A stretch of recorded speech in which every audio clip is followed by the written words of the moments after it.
Okay, Assalamualaikum everyone. Hope you all would be fine. Miss Safin here and Miss Yusra would also be there with me. This is the first class of CSS tutorial और I hope कि आपने HTML की जो पूरी series चली है वो आपने जो है वो सीख लिया होगा। अब हम जो है वो CSS को डिस्कस करने से पहले थोड़ा सा कुछ जो है वो इनिशियली मैं बताना चाहूंगी कि यहाँ पर आपको जो है वो स्क्रीन पे नजर आ रहा होगा कि this is HTML. There's a relationship between HTML, CSS and JavaScript, right? तो यू कैन सी दैट यहाँ कि यहाँ पर आपको जो इस तरह से स्ट्रक्चर नजर आ रहा है पूरा स्केलेटन टाइप का कार का नजर आ रहा है।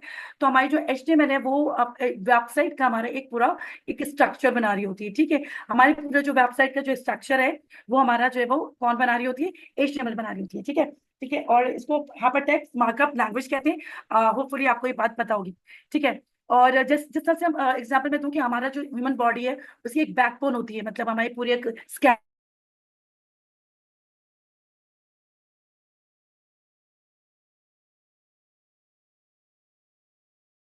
पूरा स्ट्रक्चर बना रही होती है वेबसाइट। इसी तरह से अब यहाँ पर आपको नजर आ रहा है कार का कलर आपको जो है वो ग्रीन नजर आ रहा है। What does it mean? It means that the CSS is known as cascading style sheet, right? ये क्या कर रही होती है, ये हमारी जो वेबसाइट है उसको बहुत ज्यादा खूबसूरत कर रही होती है। मेरी आवाज आ रही है सबको? My voice is clear? जी जी जी जी, आपकी। अब से आ रही है। अगर बीच में ओके, थोड़ी सी कट गई थी। Okay fine. Carry on. तो मैं बता रही थी कि CSS stand for cascading style sheet. और ये क्या करती है, हमारी वेबसाइट को उसको लेआउट देती है, उसको कलर देती है, उसको स्टाइल देती है, राइट? तो हमारी वेबसाइट के अंदर जो जो कुछ भी आपको कलरिंग और स्टाइलिंग नजर आ रही होती है, उसका फॉन्ट साइज, उसका फॉन्ट कलर, उसके अंदर जो बटन्स हैं या उसके अंदर जितनी भी स्टाइलिंग है या उसके अंदर जितनी भी कलरिंग है वो हमारा कौन कर रहा होता है, वो हमारा CSS कह रहा होता है। ठीक है, तो HTML इज जो है वो giving the structure of website, while CSS जो है वो हमारा पूरा वेबसाइट का जो है वो लेआउट दे रहा होता है, राइट? अच्छा, इसी तरह से जावास्क्रिप्ट क्या कर रहा होता है?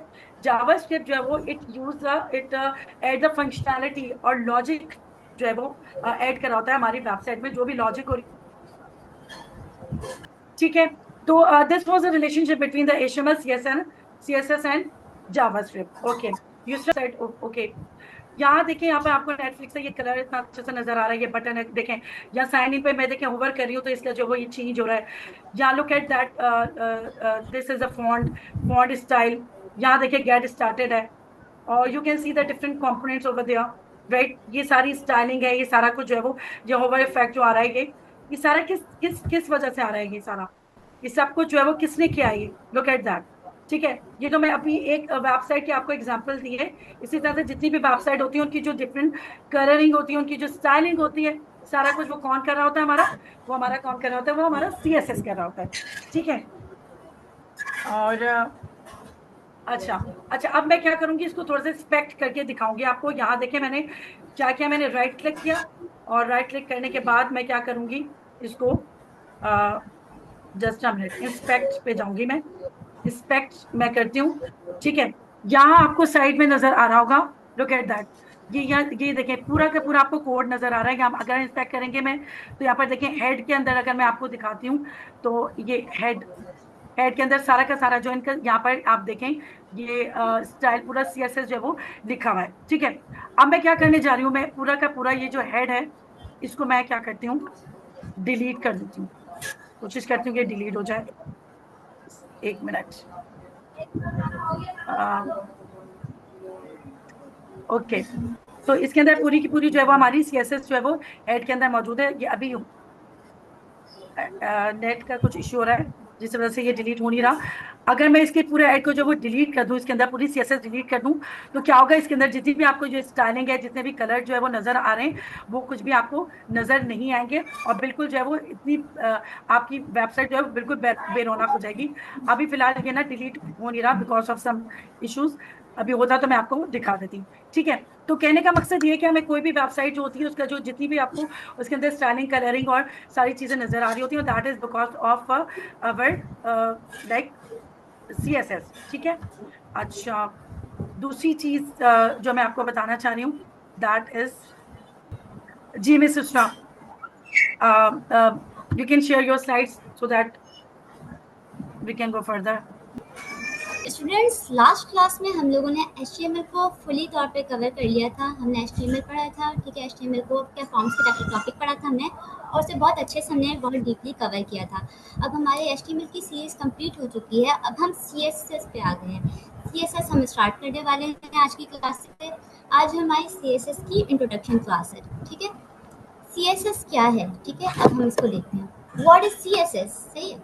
CSS की full form CSS stand for cascading style sheet. CSS को कैस्केडिंग स्टाइल शीट कहा जाता है। ये अपने नाम से वाजे हो रही है कि एक स्टाइलिंग शीट है, स्टाइल करने के लिए, शीट को स्टाइल करने के लिए यूज होती है। CSS का यूज किसी भी वेब पेज के स्ट्रक्चर को, किसी भी वेब पेज के स्ट्रक्चर को स्टाइल देने और लेआउट देने के लिए CSS का इस्तेमाल होता है, ठीक है। Why use CSS? CSS use क्यों होती है, ठीक है। CSS किसी भी डॉक्यूमेंट को यानी HTML के स्ट्रक्चर को बेहतरीन स्टाइल देने के लिए CSS का इस्तेमाल होता है, ठीक है। CSS को लोग लैंग्वेज कहते हैं। CSS एक लैंग्वेज है, लेकिन ये प्रोग्रामिंग लैंग्वेज नहीं है। प्रोग्रामिंग लैंग्वेज जैसे कि मिसाल के तौर पे C है, C++ है, जावा स्क्रिप्ट है, टाइप स्क्रिप्ट है, जावा है, पाइथन है, इस टाइप की बहुत सारी प्रोग्रामिंग लैंग्वेजेस हैं। लेकिन ये प्रोग्रामिंग लैंग्वेज नहीं है, इसे हम स्टाइलिंग लैंग्वेज कहते हैं। ये वेब पेज को स्टाइल देने के लिए यूज होती है, ठीक है। CSS के एक और बेनिफिट है, ये रीयूजेबल होती है, यानी इसको हम मल्टीपल पेजेस पे स्टाइल देने के लिए यूज कर सकते हैं, ठीक है। HTML का हमारे पास डॉक्यूमेंट है। अब काफ़ी सारे HTML डॉक्यूमेंट्स पे हमने सेम स्टाइलिंग करनी है, तो हम CSS की एक स्टाइल शीट के थ्रू हम इसको कई मरतबा यूज कर सकते हैं, ठीक है। Types of CSS। Types of CSS होते क्या है, कितने टाइप के CSS होते हैं वो भी देख लेते हैं। उससे पहले हम सिंटैक्स की तरफ चले जाते जी हैं। जी जी जी यूसरा, मैं यही कहना चाहती थी। फर्स्ट ऑफ ऑल, जी, you have to tell them about yes. The syntax, right? CSS का सिंटैक्स बताइए। CSS सिंटैक्स क्या होता है? CSS लिखते किस तरीके से हैं, ठीक है। CSS हम दो तरीकों से, इसके जो दो पॉइंट्स होते हैं इस तरीके से हम लिखते हैं। एक होता है सिलेक्टर, एक होता है डिक्लेरेशन ब्लॉक, ठीक है। सिलेक्टर क्या होता है? सिलेक्टर ये बताता है कि कौन से HTML के एलिमेंट पर हमने स्टाइलिंग अप्लाई करनी है। फॉर एग्जांपल, एक एग्जांपल लेते हैं। HTML में हमें हेडिंग 1 है, तो हेडिंग 1 में हमें कोई स्टाइलिंग देनी है कि भाई इस हेडिंग 1 का कलर बाय डिफ़ॉल्ट तो ब्लैक होता है, बट हमने उसको पिंक कलर का या रेड कलर का देना है, ठीक है। तो हमें बताना है कि HTML के जो वो क्या बोलते हैं डॉक्यूमेंट है, उसमें H1 जो है भाई उसको स्टाइलिंग देनी है। तो जिस चीज़ पे हमने स्टाइलिंग अप्लाई करनी होती है उसे हम सिलेक्टर कहते हैं, ठीक है। और डिक्लेरेशन ब्लॉक क्या होता है? डिक्लेरेशन ब्लॉक में हम ये बताते हैं कि सिलेक्टर में, जो हमारा सिलेक्टर है यानी एलिमेंट जिसको हमने टारगेट किया है, उसमें हमने किस तरह की स्टाइलिंग देनी है। किस तरह की स्टाइलिंग देनी है, यानी उसका कलर रेड करना है, उसके कलर में चेंज करना है, उसके बैकग्राउंड में चेंज करना है, उसके टेक्स्ट के स्टाइल में चेंज करना है। इस ब्लॉक्स में देते हैं, इसका कुछ स्ट्रक्चर होता है। अब उसको भी हम देख लेते हैं, ठीक है। इसका लिखने का तरीका क्या है? सबसे पहले हम लिखते हैं सिलेक्टर। सिलेक्टर जो मैंने अभी बताया आप लोगों को, ठीक है।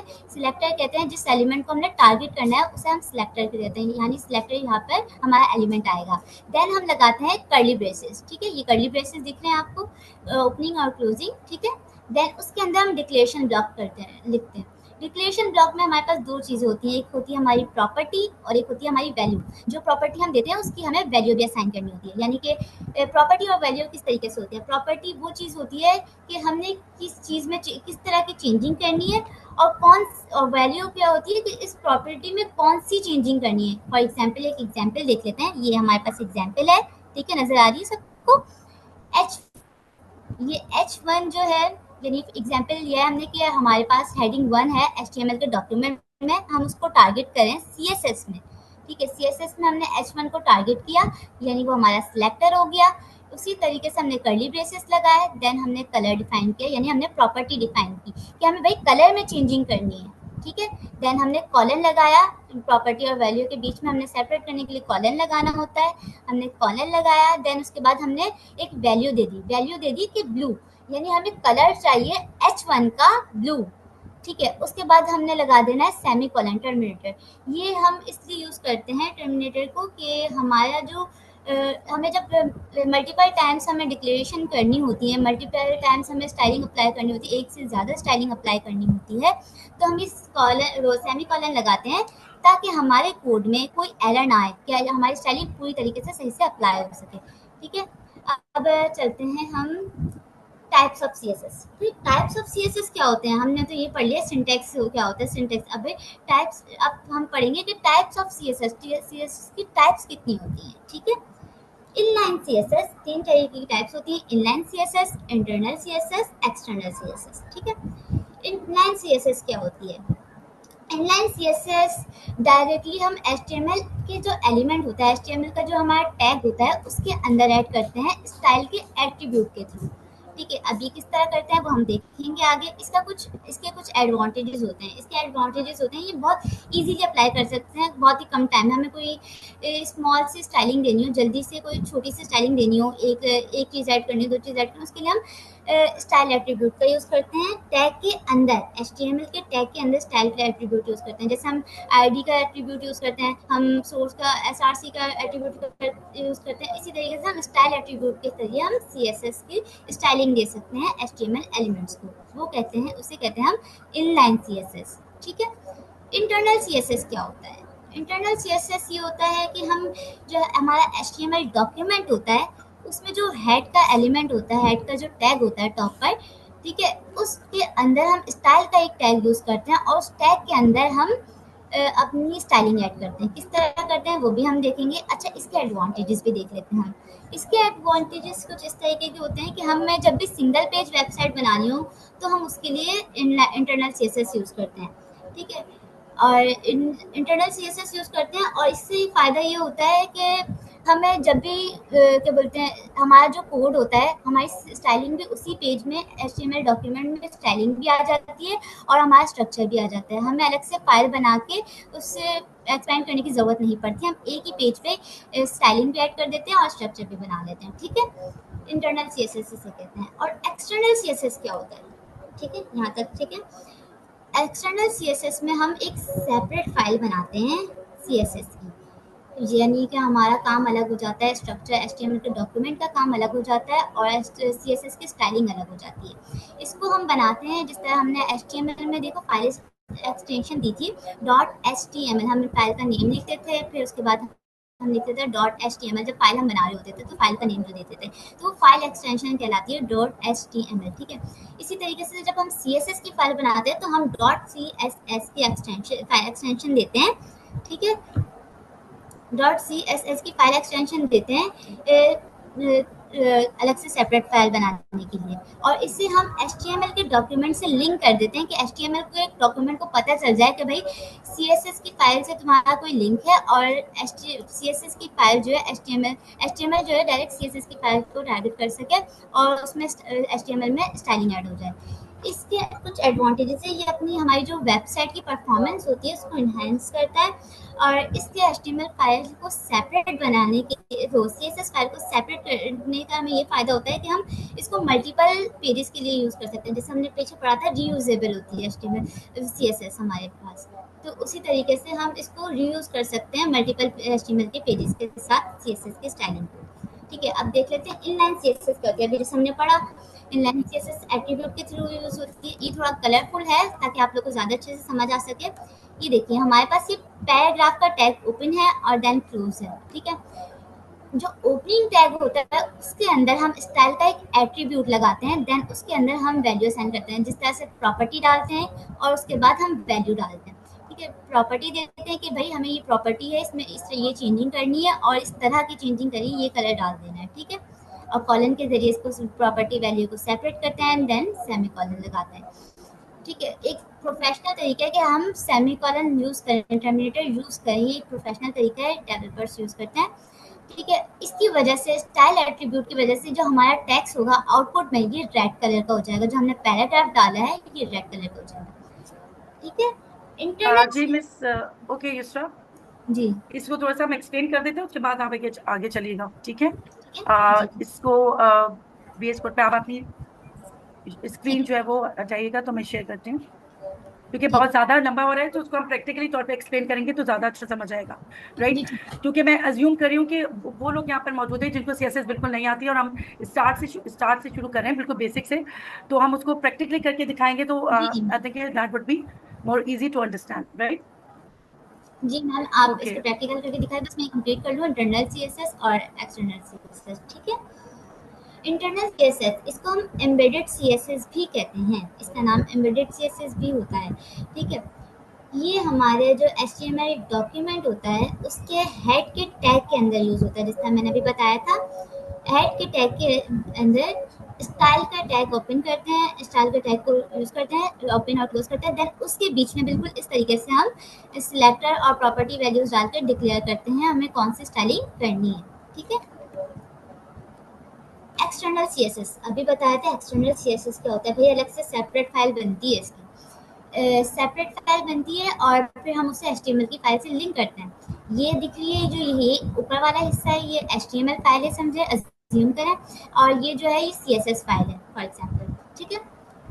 हम हेड के टैग में हेड का जो एलिमेंट होता है उसके अंदर एक लिंक ऐड कर देते हैं कि भाई हमें सीएसएस की जो फाइल है उसे लिंक करना है। किस तरीके से लिंक करते हैं, हम एक लिंक का एलिमेंट यूज करते हैं जो कि एक सेल्फ क्लोजिंग टैग है। इसमें हम पहले रेल एट्रीब्यूट लगाते हैं, रेल एट्रीब्यूट मींस रिलेशन के लिए हम बताते हैं कि हमारी जो सीएसएस है उसका रिलेशन क्या होगा, हमारी सीएसएस फाइल जो लिंक हो रही है, हमारी जो फाइल लिंक हो रही है उसका और एचटीएमएल का रिलेशन क्या है, ये बताते हैं हम इस रेल एट्रीब्यूट में, रिलेशन एट्रीब्यूट में, ठीक है। इस हमने बता दिया भाई स्टाइल शीट के लिए यूज हो रही है, स्टाइलिंग के लिए यूज हो रही है। इसके बाद हम href लगाते हैं, हाइपरलिंक रेफरेंस। इसमें हम ये बताते हैं कि भाई हमारी जो फाइल है सीएसएस की फाइल, उस वो है क्या, उसका नेम क्या है, उसका पाथ क्या है, उसका यूआरएल क्या है, वो हम यहाँ देते हैं। जिस तरह हम एंकर टैग में देते थे, याद होगा एंकर टैग जो हम लिंक के लिए यूज करते थे उसमें भी href देते थे, उसी तरीके से हम यहाँ पे भी लिंक के लिए href यूज करेंगे, ठीक है। हमने स्टाइल डॉट सीएसएस के नाम से समझे एक फाइल बनाई है सीएसएस की, और उसका हमने पार्ट डिफाइन कर दिया हेड के टैग के अंदर। और फिर हम जो भी इस टाइप की ये जो दी हुई है नीचे वाली, ये जो है ये हमने सीएसएस की फाइल में ऐड किया, यानी हमने कोई भी स्टाइलिंग ऐड की सीएसएस की फाइल में, वो सीएस एचटीएमएल की फाइल ने उससे गेट किया और फिर अपने ऊपर स्टाइलिंग अप्लाई कर ली, ब्राउजर में हमें स्टाइलिंग अप्लाई, ठीक है। मैम अफीन, आप अपनी स्क्रीन शेयर कर सकती है, ठीक है, और आप डेमो देंगे, ठीक है।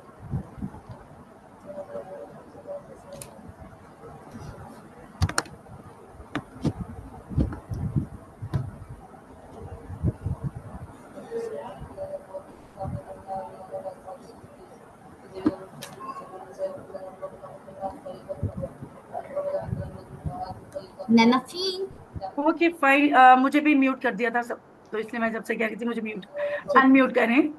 Okay fine, I am sharing my screen, right, just a minute, इसके बॉक्स बंद कर दूं कि मुझे बार बार जो बोलना पड़ रहा है कि मुझे अनम्यूट करें, प्लीज मुझे। आपकी मैं वही अनम्यूट वो अथॉरिटी दे देती हूँ आपको, ओके। होप कि मेरी स्क्रीन नजर आ रही है सबको। जी क्या स्टार्ट होने वाली है जी, आ रही है। Okay fine. तो अब क्या करते हैं, शुरू से एक फोल्डर बनाते हैं। यहाँ पर मैं एक फोल्डर बना रही जा रही हूँ आप लोगों के सामने, ठीक है, बिल्कुल स्टार्ट से शुरू कर रहे हैं। एक फोल्डर बना रही हूँ और उसका नाम जो है मैं लिखती हूँ मैं, मेरे पास नेट बहुत ज्यादा स्लो है, प्रॉब्लम कर रहा है, just a minute. Okay fine, तो यहाँ मैं लिख देती हूँ CSS और ट्यूटोरियल के नाम से, ठीक है। नेट स्लो है या फिर स्ट्रीमिंग भी हो रही है, इसलिए थोड़ा सा बर्दाश्त कीजिएगा। CSS ट्यूटोरियल के नाम से मैं एक फोल्डर बनाया, राइट क्लिक करूंगी मैं और मैं जाऊंगी अपना ओपन विद कोड, ताकि मेरा VS कोड जो है वो ओपन हो जाए, ठीक है।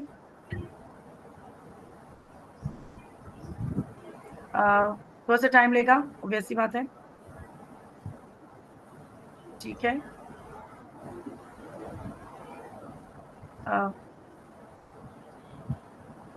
आई थिंक जी नजर आ रहा होगा, VS कोड जो है वो आपको सबको नजर आ रहा होगा, ठीक है। अच्छा, यहाँ क्या किया मैंने, एक CSS ट्यूटोरियल बनाया, उसके बाद मैं एक फाइल बनाई जा रही हूँ और मैं फाइल जो बनाऊंगी वो index.html, ठीक है। अब आप लोग सोच रहे होंगे कि HTML की फाइल मैंने क्यों बनाई है, हम तो CSS पढ़ने जा रहे हैं। तो उसके लिए ये बात आपको जरूरी है कि जाहिर सी बात है, अब जब हम वेबसाइट के जो भी स्ट्रक्चर बना रहे होते हैं तो पहले तो उसका स्ट्रक्चर मौजूद होता है ना, उसके बाद उसकी स्टाइलिंग होती है।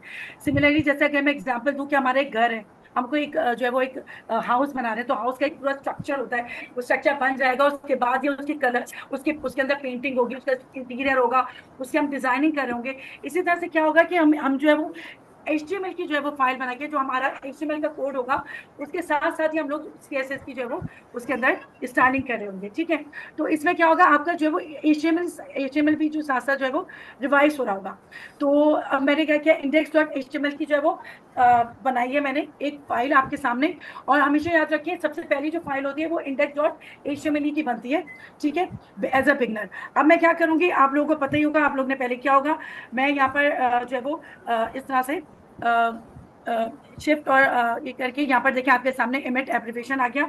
मैं आप जूम कर लेती हूँ अपने स्क्रीन, और आपको यहाँ पर बॉयलर कोड नजर आ रहा है। You can see here the boiler code over here. और मैंने क्या किया था, शिफ्ट और ये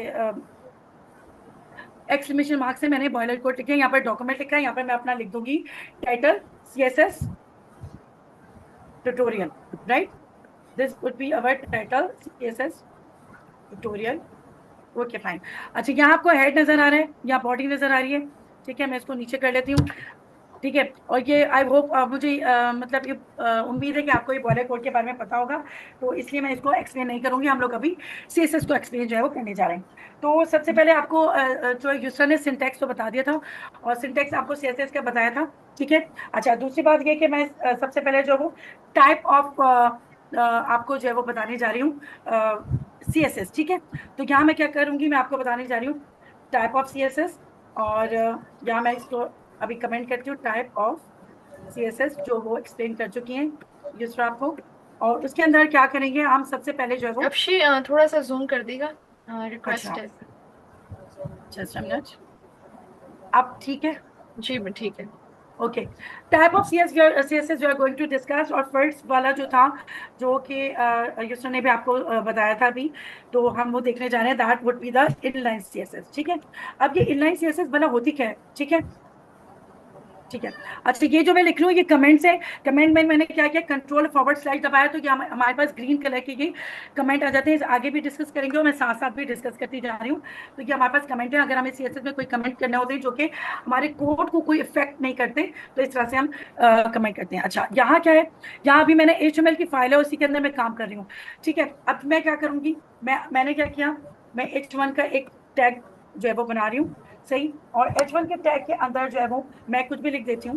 for example, hello, hello world. ठीक है, हेलो वर्ल्ड लिख रही हूँ मैं।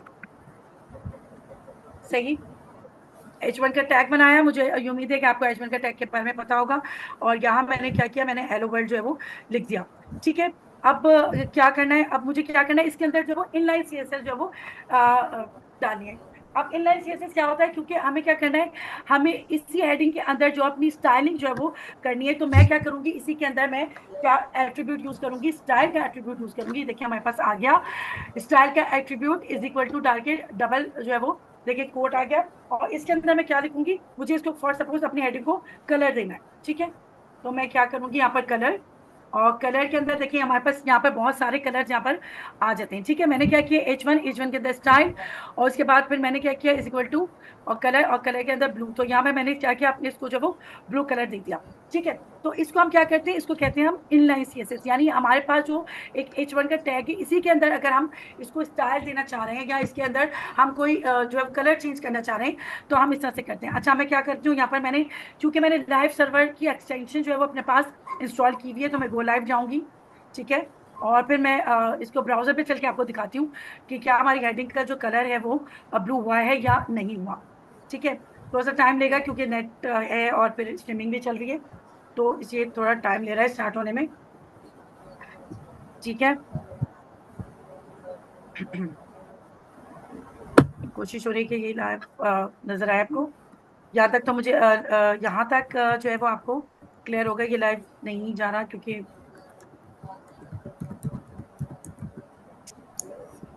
नेट इशू बहुत ज्यादा हो रहा है। ठीक है, अच्छा, अभी चले मैं इसको आगे समझा देती हूँ, फिर आपको एक साथ ही दिखाती हूँ इसका जो है वो आउटपुट।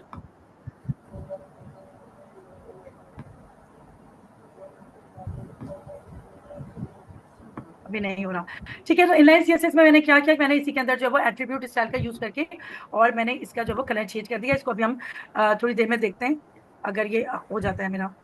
ठीक है, अच्छा दूसरा हम क्या करेंगे। अच्छा, दूसरी टाइप जो थी इन्होंने बताया था, हम लोग जो है वो स्टाइल टैग यूज करके जो है वो अपनी हम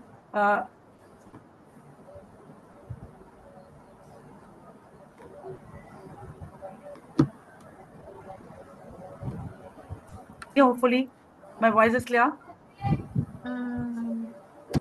My voice is clear. Yes yes Afshi, आपकी वॉइस बिल्कुल सही आ रही है। अफशी, मिस अच्छा। निर्मा कह रही हैं कि मिस एचटीएमएल फाइल पर राइट क्लिक करके लाइव सर्वर ओपन कर लें। अच्छा ठीक है,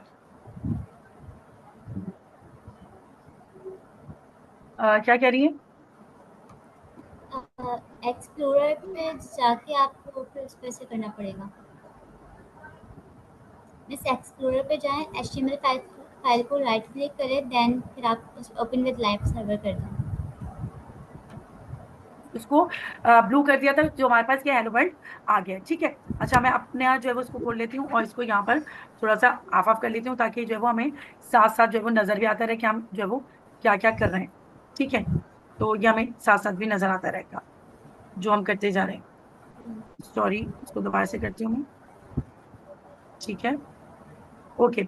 अब क्या क्या मैं अब जो है वो स्टाइल टैग जो है वो यूज करने वाली हूँ। अभी मैंने क्या यूज किया था, इनलाइन सीएसएस यूज किया था। अब now I am going to use a style tag. लेकिन स्टाइल टैग जो मैं कहाँ यूज करूंगी, स्टाइल टैग को यूज करने के लिए मुझे क्या करना पड़ेगा, मुझे हेड के अंदर जाना पड़ेगा और मैं हेड के अंदर जाके यहाँ पर क्या करूंगी, स्टाइल का टैग यूज करूंगी।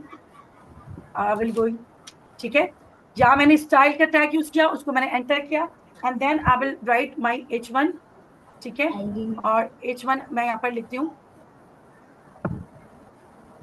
स्टाइल टैग को मैंने जो है वो यूज करके, ठीक है। अच्छा, यहाँ पर मैं जो ना H1 लिखकर उसको मैं क्या करूंगी, इसको मैं टारगेट करूंगी। सही है, जहाँ जैसे अभी आपको यूसर ने बताया था, यहाँ पर H1 it is a selector और इसके अंदर हमें जो भी कोई भी प्रॉपर्टी देनी होती है तो इसके अंदर क्या करते हैं, हम यहाँ पर प्रॉपर्टी और वैल्यू देते हैं। तो H1 के अंदर मैं कलर, ठीक है, कलर मैंने लिखा, यहाँ पर मेरे पास कलर इसकी प्रॉपर्टी आ गई एंड इसका मैं कलर कुछ भी कर दूंगी, ब्राउन कर देती हूँ, तो यहाँ पर मेरा पास ब्राउन आ गया। अच्छा, अब मैं क्या करूंगी, इस वाली जो मैंने किया था इसको मैं जो है वो अपना इसको मैं कर दूंगी कमेंट आउट।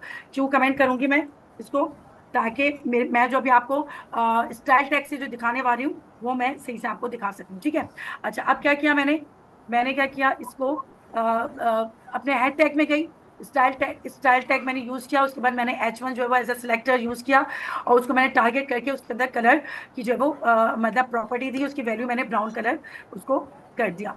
ठीक है, अच्छा इसको दोबारा से यही से करके देखते हैं। मैम आपने एचटीएमएल फाइल में H1 टैग भी यूज करें, वो कमेंट आउट हो गया। ओ अच्छा, एक मिनट, H1 हेडिंग कहाँ से कमेंट आउट हो गया, क्या चीज।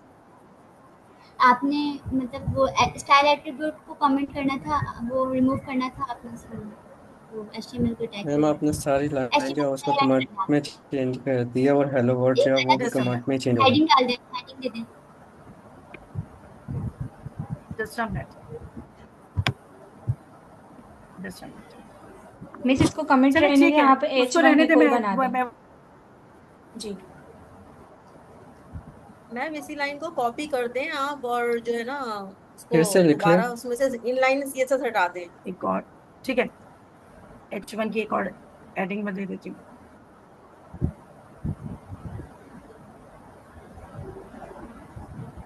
ठीक है, अच्छा ठीक है, सही। तो अब जो है इसको क्या करते हैं, इसको चेक करते हैं। सही, अच्छा, तो मैं आपको स्टाइल टैग का बता रही थी। ठीक है, इसको मैं बताई थी कि हेड के अंदर हम जो टैग दे रहे होते हैं, हमने स्टाइल टैग दिया H1 और उसके बाद मैंने क्या किया, कलर कर दिया। मैं अभी इसकी जो वो इसको रिमूव कर रही हूँ। ठीक है, जो मैंने इनलाइन आपको बताई थी, ठीक है, मैंने इसको रिमूव कर दिया ठीक है। और अभी हमने जो है वो इसको हेडिंग दी हुई है, इसको मैं रिमूव कर दी मैंने, इनलाइन जो सीएसएस किया था। तो यहाँ देखें आपको मैंने इनलाइन सीएसएस रिमूव कर दिया, और यहाँ आपको ब्राउन कलर का आपको नजर आ रहा है, जो कि मैंने अभी यहाँ पर हेड के अंदर आपको दिखाया था स्टाइल टैग।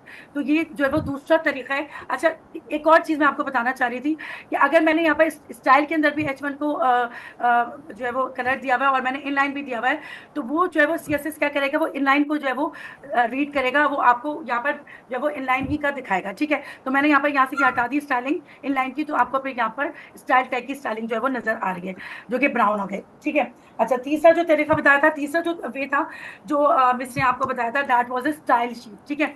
अब क्या होता है कि हमारे पास जो होता है, ये तो दो तरीके हो गए, इनलाइन सीएसएस और स्टाइल टैग यूज करके सीएसएस हो गया। तीसरा तरीका जो कि बहुत ज्यादा डेवलपर जो यूज कर रहे होते हैं, that is of use of style external sheet. ठीक है। अब एक्सटाइल जो है वो एक्सटर्नल स्टाइल शीट हम यूज करते हैं, तो उसके लिए मैं क्या करूंगी, एक मैं बनाऊंगी यहाँ पर स्टाइल की external sheet, that is style dot CSS. ठीक है, स्टाइल डॉट सीएसएस मैं यहाँ पर बना रही हूँ। और अब मैं क्या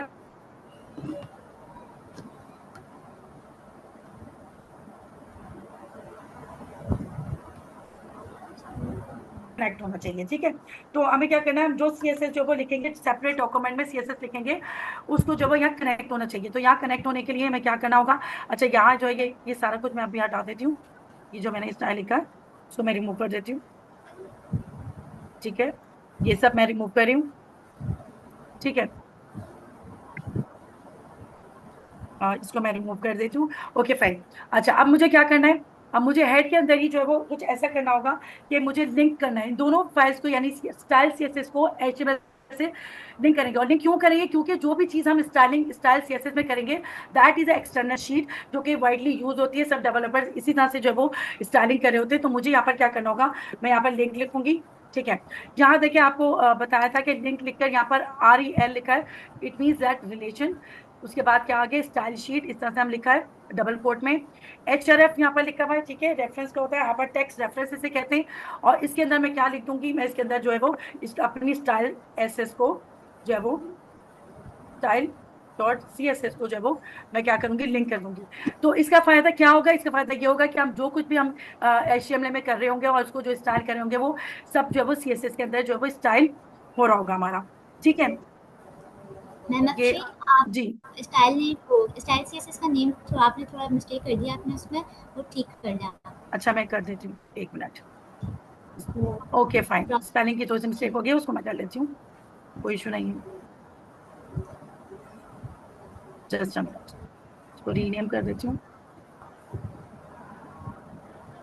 okay fine, okay fine, style dot CSS। ठीक है। अच्छा, ओके फाइन। तो हमारे पास क्या था, मैं यस, तो यहाँ देखिए यहाँ पर मैंने देखे इनलाइन सीएसएस मैंने अभी आपको बता दिया। ठीक है, जो भी हम जो है वो अगर हमें किसी भी एलिमेंट को जो स्टाइलिंग करनी हो अपनी HTML में, तो हमें उसी के अंदर स्टाइल का एट्रीब्यूट यूज करके हम जो है इनलाइन सीएसएस जो है वो कर लेते हैं। उसके बाद जो वो इंटरनल सीएसएस जो होता है, इंटरनल सीएसएस मैंने अभी आपको बताया कि हमने सीएसएस के जो हेड सेक्शन है उसके अंदर स्टाइल का टैग यूज किया, और उसके बाद जो है वो इसके अंदर हमने जो है वो स्टाइलिंग की थी, अभी मैंने उसको आपको करके बताया। और तीसरा तरीका जो है वो एक्सटर्नल सीएसएस है, क्योंकि जो वो हम सेपरेट जो है वो सीएसएस फाइल के अंदर जो वो हम लिख रहे होते हैं। इसके अंदर क्या एडवांटेजेस हैं, ये centralize management of styles for the multiple pages and enhance the website performance, यानी हमारी वेबसाइट की जो परफॉर्मेंस है उसको एनहांस कर रही होती है। और जो है वो यही जो है वो बेटर जो है वो वे है हमारी जो सीएसएस करने का, जो वो स्टाइलिंग करने का। ठीक है, और यहाँ पर देखें ये इस तरह से ये पूरा समझा चुकी है सारा कुछ। अब इसको मैं एक इसके एग्जाम्पल भी देकर जो वो आपको बताती हूँ। फॉर सपोज अगर मैं यहाँ पर जो है एक पैराग्राफ बनाती हूँ, बॉडी के अंदर पी टैग लेती हूँ, और पी टैग के अंदर जो है वो हम कुछ भी लिखते हैं, मैं इसको भी हटा देती हूँ, इसकी वजह से ऐसा हो रहा है। ठीक है, अच्छा, पैराग्राफ टैग लेते हैं हम लोग, और पैराग्राफ के अंदर मैं जो हूँ एक डमी पैराग्राफ ले लूँ, लोरियम। ठीक है, अच्छा, मैंने इसको डमी पैराग्राफ लिया है। अब मैं क्या करना है, मुझे इसको जो है वो टारगेट करना है। ठीक है, अब मैं स्टाइल में जाकर क्या करूँगी, मैं पी लिखकर अब इसको मैंने टारगेट करी हूँ पैराग्राफ को, और मैं क्या करूँगी, इसका कलर जो है वो कुछ भी कलर देना चाह रही हूँ, तो मैं इसका कलर क्या कर दूंगी, कलर कुछ भी दे सकती हूँ, कोई अच्छा सा कलर दे।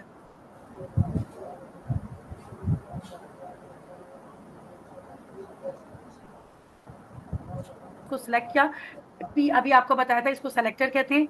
इसको मैंने क्या किया, टारगेट किया है, और जो है वो कर्ली ब्रेसेस में यहाँ मैंने क्या किया, प्रॉपर्टी लिखी कलर की, और यहाँ मैंने वैल्यू कर लिख दी। वैल्यू क्या किया, रेड।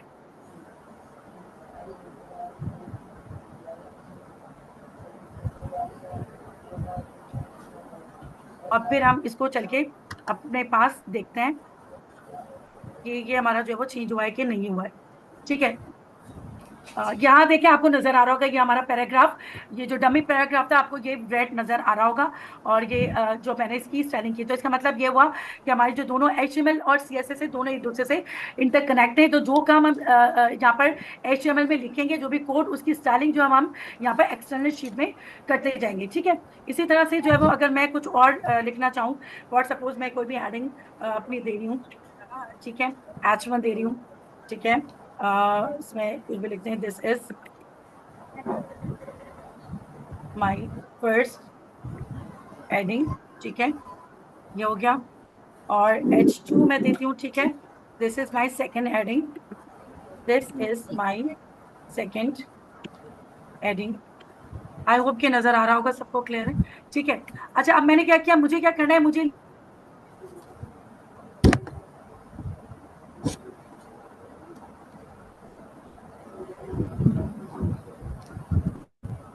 पर जब वो H1 का एक टैग लेना है, मैं H1 को अभी करना चाह रही हूँ, उसको मैं टारगेट करूंगी। ठीक है, और H1 को मैं क्या करूंगी, मुझे कोई भी कलर देना है, फॉर सपोज मैं इसको कलर दे रही हूँ। ठीक है, सॉरी, एक मिनट रुकिएगा।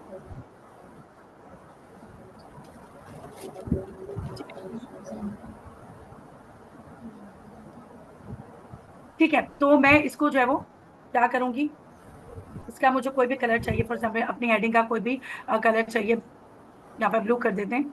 ठीक है, तो H1 का कलर जो है वो हमारे पास जो है वो ब्लू आ जाएगा।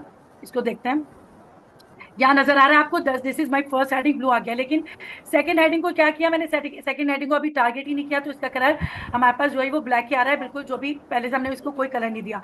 यहाँ क्या करूंगी, अगर मैं H2 को टारगेट करूंगी आपके सामने ही, ठीक है, मैं I am targeting over here, ठीक है, मैंने H2 को टारगेट किया, और इसको मैं आपके सामने अगर मैं कलर देती हूँ, ठीक है, इसको कोई भी अच्छा सा कलर दे देते हैं, ये वाला दे देते हैं। ठीक है, तो यहाँ देखें आपके सामने, this is my second heading, इसको भी कलर आ गया, आपको ब्लू वायलेट कलर मैंने दिया है। तो look at this is my first heading, जहाँ मैंने पहले पैराग्राफ को टारगेट किया। ठीक है, पैराग्राफ सेलेक्टर होता है, these are the element selector. अभी हम सेलेक्टर पढ़ेंगे तो आपको पता चल जाएगा। अभी सिंटैक्स आपको बताया गया था, मिस्टर ने बताया था कि दिस इज द ये सेलेक्टर ऑफ द पैराग्राफ। और यहाँ मैंने क्या किया, कर्ली ब्रेसेस में उसकी प्रॉपर्टी लिखी और उसकी वैल्यू लिखी। प्रॉपर्टी क्या थी, मेरे पास कलर है, और मैंने क्या किया, उसको पैराग्राफ को रेड कलर दे दिया। इसी तरह से मैंने क्या किया, हेडिंग मेरी H1 थी, तो H1 this is my first heading, उसको मैंने कलर देना था, तो मैंने क्या किया, उसकी प्रॉपर्टी कलर और उसकी वैल्यू जो है वो ब्लू कर दी, और सेकंड हेडिंग का जो कलर था मैंने ब्लू वायलेट कर दिया। ठीक है, तो आई होप कि यहाँ तक आपको क्लियर होगा। बिल्कुल बेसिक चीजें, बेसिक्स हम समझा रहे हैं आपको कि हम किस तरह से जो है वो अपनी एक्सटर्नल शीट में जो है वो हम स्टाइलिंग जो है वो कर सकते हैं और कर रहे होते हैं। ठीक है, इसके अलावा जो है वो हम अपनी, मैं इसके अंदर जाती हूँ। आपने बहुत जबरदस्त समझाया जी बहुत मिस अच्छा, आई होप स्टूडेंट्स को समझ आ गया होगा बहुत अच्छे से।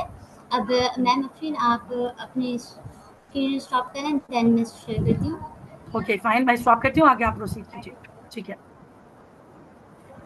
ठीक है,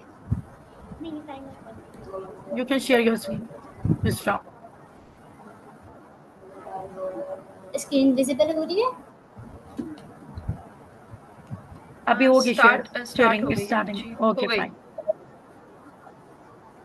ठीक है, अब आते हैं हम CSS के कॉमन सिलेक्टर्स पे। सिलेक्टर्स क्या होते हैं, अभी हमने पढ़े थे सिलेक्टर्स क्या होते हैं। ठीक है, सिलेक्टर्स वो होते हैं जिन्हें हम टारगेट करते हैं HTML के डॉक्यूमेंट के एलिमेंट्स को। इस तरीके से बहुत सारे तरीके के सिलेक्टर्स होते हैं, तो हम कुछ कॉमन सिलेक्टर्स पढ़ लेते हैं। ठीक है, फर्स्ट पे है यूनिवर्सल सिलेक्टर। यूनिवर्सल सिलेक्टर क्या होता है, एक एग्जांपल लेते हैं कि हम अपने एक वेब पेज में सारे एलिमेंट्स को टारगेट करना है। जैसे हमारे पास फॉर एग्जांपल H1, H2 और फिर पैराग्राफ, बटन, इनपुट टैग्स, बहुत सारी चीज़ें हैं। ठीक है, उन सबको हमने एक साथ टारगेट करना है। फॉर एग्जांपल बाय डिफॉल्ट तो हमारे पास वैल्यू जो होती है, टैक्स की कलर जो होता है वो ब्लैक होता है, बट हमें उसका कलर वाइट देना है, और बैकग्राउंड का कलर जो होता है वो वाइट होता है, बट हमने उसको ब्लैक देना है, यानी हमने रिवर्स कर देनी है सारी चीज़ें। ठीक है, तो हम क्या करेंगे, इकट्ठे एक ही तरीके की स्टाइलिंग अगर हमें सारी चीज़ों पर अप्लाई करनी हो, पूरे डॉक्यूमेंट पर अप्लाई करनी हो, तो उसके लिए हम यूनिवर्सल सिलेक्टर यूज़ करते हैं। एक एग्जाम्पल लिए जो आप बहुत इजीली समझ सकते हैं, ठीक है। जब भी हमें पूरे एचटीएमएल के डॉक्यूमेंट को टारगेट करना होता है, सारे एलिमेंट्स को एक साथ टारगेट करना होता है, तो हम उसके लिए यूनिवर्सल सिलेक्टर यूज़ करते हैं। अब यूनिवर्सल सिलेक्टर को हम सीएसएस में कैसे टारगेट करेंगे, उसका सिलेक्टर क्या देंगे, उसके लिए हम स्टैक्स का साइन होता है हमारे पास हमारे कीबोर्ड पे, स्टार साइन जिसे कहते हैं, ठीक है, आप लोग स्टार साइन कहते हैं, ठीक है, जिसे मल्टीप्लाई के लिए यूज़ किया जाता है ये, ठीक है, इसका यूज़ करते हैं। देन फिर हम अपना डिक्लेरेशन ब्लॉक डालते हैं, यानी हमारे कर्ली ब्रेसेस आते हैं, देन हमारी प्रॉपर्टी और वैल्यूज आ जाती हैं, ठीक है। फिर उसी के साथ हम आगे बढ़ते हैं। यूनिवर्सल सिलेक्टर्स सारे एलिमेंट्स को टारगेट करने के लिए हमने पढ़ लिया, ठीक है, उसको हम स्टैक्स की मदद से हम टारगेट करते हैं। अब आते हैं एलिमेंट सिलेक्टर। एलिमेंट सिलेक्टर वही चीज़ है जो अभी अभी हमने पीछे पढ़ी। हमने पीछे पढ़ा कि पैराग्राफ्स हमने सिलेक्ट किया, सिलेक्टर बना दिया, पी के टैग को हमने सिलेक्टर बनाया, देन उसके बाद हमने डिक्लेयर कर दिया। जो हम एक एक एलिमेंट को अलग से लेकर टारगेट कर रहे हैं, उससे हम एलिमेंट सिलेक्टर कहते हैं, ठीक है। जिससे हमने H1 को भी टारगेट किया, हमने पैराग्राफ को भी टारगेट किया, इसी तरह हम बटन को टारगेट कर सकते हैं। जो एलिमेंट के टैग का नेम होता है उससे हम डायरेक्ट टारगेट करते हैं, ठीक है। पर इसका एग्जाम्पल ये है, देखिए इसकी एग्जाम्पल ये है पैराग्राफ पी, ठीक है। देन जिस तरह हम लोग डिक्लेयर कर रहे थे उसी तरीके से सेम हमने इसकी डिक्लेरेशन कर दी, यानी पैराग्राफ का जो टेक्स्ट होता है, पैराग्राफ होगा, वो ग्रीन कलर में विजिबल होगा, ठीक है। अब आ जाते हैं ग्रुपिंग सिलेक्टर, ठीक है। ग्रुपिंग सिलेक्टर ये अपने नाम से वाज़ हो रहा है, किसी चीज़ का ग्रुप है, ठीक है। एक से ज़्यादा चीज़ें यानी मल्टीपल सिलेक्टर्स जो होते हैं उन्हें हम ग्रुपिंग सिलेक्टर्स कहते हैं। एक साथ हम मल्टीपल सिलेक्टर्स जब यूज़ करते हैं, टारगेट करते हैं, तो उसके लिए हम ग्रुपिंग सिलेक्टर यूज़ करते हैं। फॉर एग्जांपल हमारे पास एक पेज है, डॉक्यूमेंट है, जिसमें काफ़ी सारी चीज़ें हैं, बटन भी है और हमारे पास पैराग्राफ भी है, H1 है, H2 है, H3 है। अब हमें उन सब में से सिर्फ H हेडिंग्स जितनी भी हैं, H1, H2, H3, उनको टारगेट करना है, लेकिन हमें पैराग्राफ और बटन को टारगेट नहीं करना, सिर्फ H1, H2 एंड H3 को टारगेट करना है। तो हम और एक ही तरीके की सेम स्टाइलिंग अप्लाई करनी है इस पर, H1, H2, H3 पे हमें सेम स्टाइलिंग अप्लाई करनी है। इसका कलर फॉर एग्जांपल हम ऑरेंज देना है, ठीक है। तो हम क्या करते हैं, एक साथ उसे लिखते हैं और उनको सेपरेट करते हैं कॉमा के थ्रू, ठीक है। H1 के बाद हम कॉमा लगाएंगे, देन H2, देन H3, और उन तीनों के बीच में हम कॉमा यूज़ करेंगे ताकि हमारे एलिमेंट्स जो हैं वो अलग से, हमारे जो सिलेक्टर्स हैं वो सेपरेट हो जाएं, ठीक है। देन फिर हमारा डिक्लेरेशन ब्लॉक आ जाता है, यानी हमने कलर दे दिया इन H1, H2 एंड H3 को orange colour. Then class selector क्या है?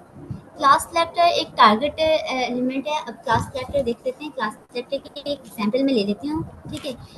एक क्लास सिलेक्टर की एग्जांपल लेते हैं, जैसे कि हमारे पास एक स्कूल के टाइम की एग्जांपल ले लेते हैं कि एक क्लास है जिसमें 20 to 30 स्टूडेंट्स हैं, ठीक है। 20 to 30 स्टूडेंट्स हैं और हर स्टूडेंट की डिफरेंट हर स्टूडेंट की सेम क्लास होती है। जैसे कि क्लास 4, फॉर एग्जांपल क्लास 4 ले लिया हमने। अब वो क्लास 4 के 20 और 30 स्टूडेंट्स हैं। अब अपने क्लास से ही पहचान जाएंगे कि क्लास 4 के स्टूडेंट्स हैं। फॉर एग्जांपल क्लास 4 में मिज़बा है, अबीरा है, अफशीन है, अली वगैरह, इस टाइप के कुछ नेम्स हैं, कुछ स्टूडेंट्स हैं। वो सब अपनी क्लास 4 के नेम से ही पहचान जाएंगे, क्लास 4 के स्टूडेंट्स हैं भाई। उनकी एक क्लास हो गई कि क्लास 4 है, ठीक है। इसी तरीके से हम एक क्लास दे देते हैं HTML के एलिमेंट्स को कि वो उसी के ज़रिए टारगेट की जाए, ठीक है। एक क्लास के थ्रू हम टारगेट करते हैं। उसके लिए हमें क्या करना होता है, HTML का जो डॉक्यूमेंट है, HTML के जो एलिमेंट हैं डॉक्यूमेंट के अंदर, उस एलिमेंट में हम, उस टैग में हम एक एट्रीब्यूट असाइन करते हैं जिसका नाम होता है क्लास एट्रीब्यूट हम यूज़ करते हैं। देन उसके अंदर हम वैल्यू डाल देते हैं कि हमें इस क्लास का क्या नाम देना है, ठीक है। फिर उसको हम CSS की जो फाइल होती है उसमें हम टारगेट करते हैं डॉट की मदद से, ठीक है। विजिबल हो रहा होगा आई थिंक, ठीक है। डॉट की मदद से हम उसको टारगेट करते हैं। डॉट के बाद हमने जो क्लास की वैल्यू दी है हम वो देते हैं, यानी फॉर एग्जांपल हमने क्लास की वैल्यू दी है क्लास 4, ठीक है। तो हम उसको डॉट लिख के क्लास 4 लिखेंगे, देन उसको उस तरह क्लास को टारगेट करेंगे। देन उसके बाद हम डिक्लेरेशन ब्लॉक लिखेंगे, ठीक है। यानी हमने प्रॉपर्टी दे देनी है और वैल्यू दे देनी है, ठीक है। ये होती है ये होता है हमारा क्लास सिलेक्टर, जो कि हम एलिमेंट पे लगाते हैं एक क्लास एट्रीब्यूट, जिसकी मदद से हम टारगेट आईडी सिलेक्टर क्या होता है? आईडी सिलेक्टर क्या होता है? हाँ, जिसका एक क्लास है, उसी एग्जाम्पल को हम आगे लेके चलते हैं। एक क्लास है और इस क्लास में हर स्टूडेंट की आईडी डिफरेंट होती है, यूनिक होती है। यानी क्लास 4 के स्टूडेंट्स हैं, 20 to 30 स्टूडेंट्स हैं उस क्लास में, और हर स्टूडेंट का नेम अलग होगा, हर स्टूडेंट का रोल नंबर अलग होगा, ठीक है। इसी तरीके से हर स्टूडेंट की जो आईडी होती है वो यूनिक होती है। तो जो हमारा आईडी सिलेक्टर है, उसमें जो हम आईडी की वैल्यू असाइन करते हैं वो भी यूनिक होती है। ये भी हम इसी तरह यूज़ करते हैं। जो एचटीएमएल एलिमेंट होता है, हमारा एचटीएमएल टैग होता है, उसमें हम आईडी एट्रीब्यूट लगाते हैं, देन उसकी एक यूनिक वैल्यू असाइन करते हैं, ठीक है। एक यूनिक वैल्यू असाइन करते हैं और उसको हम जब सीएसएस में टारगेट करते हैं तो हम हैश की मदद से टारगेट करते हैं। ये हैश हमारे कीबोर्ड्स पे दिख रहा होगा, ठीक है, 3 के साथ। तो ये हैश है। हैश के बाद हम जो आईडी की वैल्यू असाइन करते हैं वो लिखते हैं, देन हम डिक्लेरेशन ब्लॉक, क्या चीज़ उसको डिक्लेयर करनी है, किस तरह की स्टाइलिंग हमें देनी है, ठीक है। ये यूसरा बहुत अच्छे एक्सप्लेनेशन दिए आपने। Thank you Yusra, thank you so much. अब मैम अफशीन, जी जी आप बिल्कुल, आगे कंटिन्यू करें। Okay fine. Thank you Yusra. आप अच्छा, मैं अपनी जो है वो स्क्रीन शेयर करती हूँ, just a minute.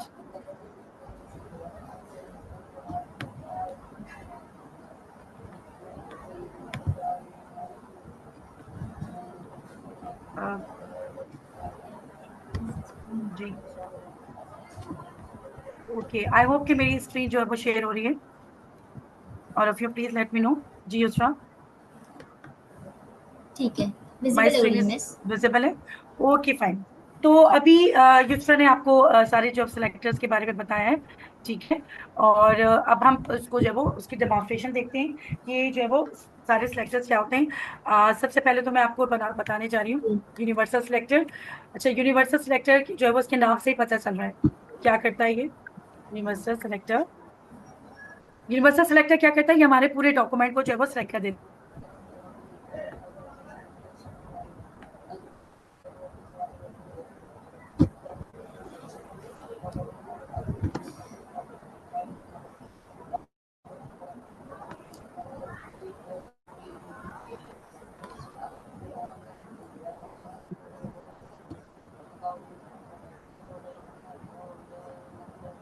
My voice is clear?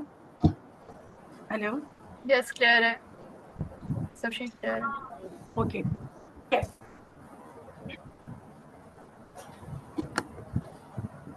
ठीक है।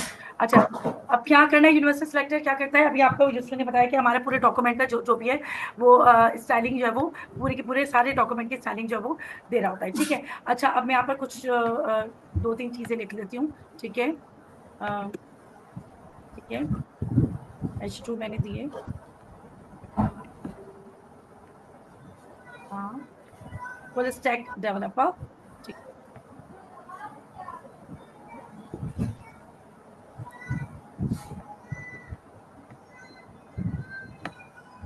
ठीक है, okay fine.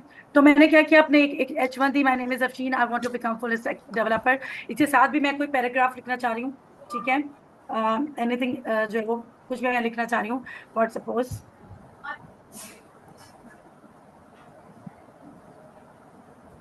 I am in the class of CSS, ठीक है। अच्छा, अब मैंने क्या किया, यहाँ देखें, हम यूनिवर्सल सिलेक्टर में क्या करते हैं, हमारा जो भी डॉक्यूमेंट के अंदर जितना कुछ भी लिखा हुआ है, ठीक है, वो सारा का सारा जो उसकी जो भी स्टाइलिंग है, कलर है, या जो कुछ भी हम उसकी प्रॉपर्टी देना चाह रहे हैं, वो सब की सब जो है वो क्या होती है, वो एक ही जैसी हो जाती है, उसके साथ एक ही जैसे अप्लाई होता है। अब यहाँ क्या करूंगी मैं, यहाँ जो है वो मैं इसको जो है मैं सबको मैं डिलीट कर देती हूँ अभी फिलहाल के तौर पे। अच्छा, अब हम क्या करेंगे, यूनिवर्सल सेक्टर को एस्टेरिक मैं लेती हूँ, शिफ्ट और मैं एस्टेरिक, और इसके बाद मैंने क्या किया, इस तरह से मैंने किया, ठीक है। एस्टेरिक दबा के मैंने क्या किया, कर्ली ब्रेसेस, और अब मैं क्या करूंगी, इसके अंदर मैं कलर जो है वो कुछ भी कलर इसको दे देती हूँ, और सपोज रेड रेड, ठीक है। मैंने क्या किया, यूनिवर्सल सेलेक्टर में मैंने एस्टेरिक लिया, कर्ली ब्रेसेस, और मैंने क्या किया, उसका कलर जो है वो मैंने कर दिया रेड, ठीक है। अब हम जो है वो अपने डॉक्यूमेंट पे देखते हैं जाकर, बल्कि इसी को ही, sorry sorry, sorry I think मेरा जो है वो ये कोड ही गलती से वो बंद हो गया है। तो अपनी इसको जो हम दोबारा खोल लेते हैं ओपन विद कोड। ठीक है, आपको यही बता जा रही थी कि ये सेक्टर में हमारा पूरा डॉक्यूमेंट स्टैंडिंग हो जाती है। ठीक है, और यहाँ इसको मैं जूम करती हूँ दोबारा से, कंट्रोल जी। अच्छा, तो अभी ये नीचे चल के अभी इसको देखते हैं, जस्ट मिनट।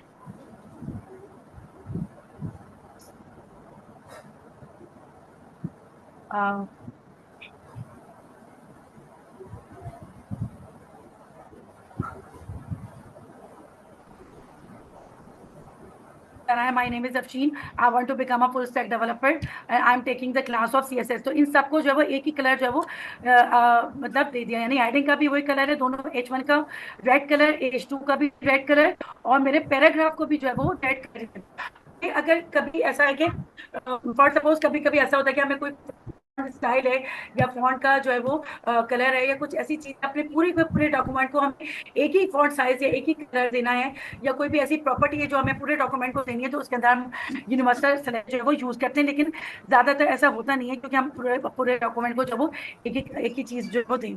ठीक है, दूसरा जो बताया था इन्होंने यूनिवर्सल सेलेक्टर के बाद, जो वो है हमें क्या बताया था, दूसरा ने हमें एक्सप्लेन किया था, that was a element selector I think. ठीक है, यहाँ जो था that is element selector. Element selector मैं आपको पहले ही बता चुकी हूँ कि हमारे पास डिफरेंट एलिमेंट जो होते हैं, बट सपोज अभी ये वाला जो एलिमेंट है H1 का एलिमेंट है या H2 का एलिमेंट है या पैराग्राफ का एलिमेंट है या एलिमेंट है, बट सपोज अगर मैं दोबारा से इसको बताती हूँ,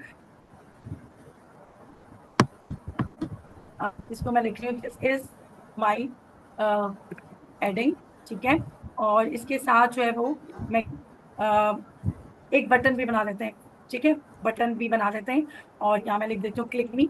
ठीक है, ये दो चीजें मैं बना ली। ठीक है, दिस माई एडिंग H1 का है, बटन का, और एक और बना लेती हूँ एलिमेंट पैराग्राफ।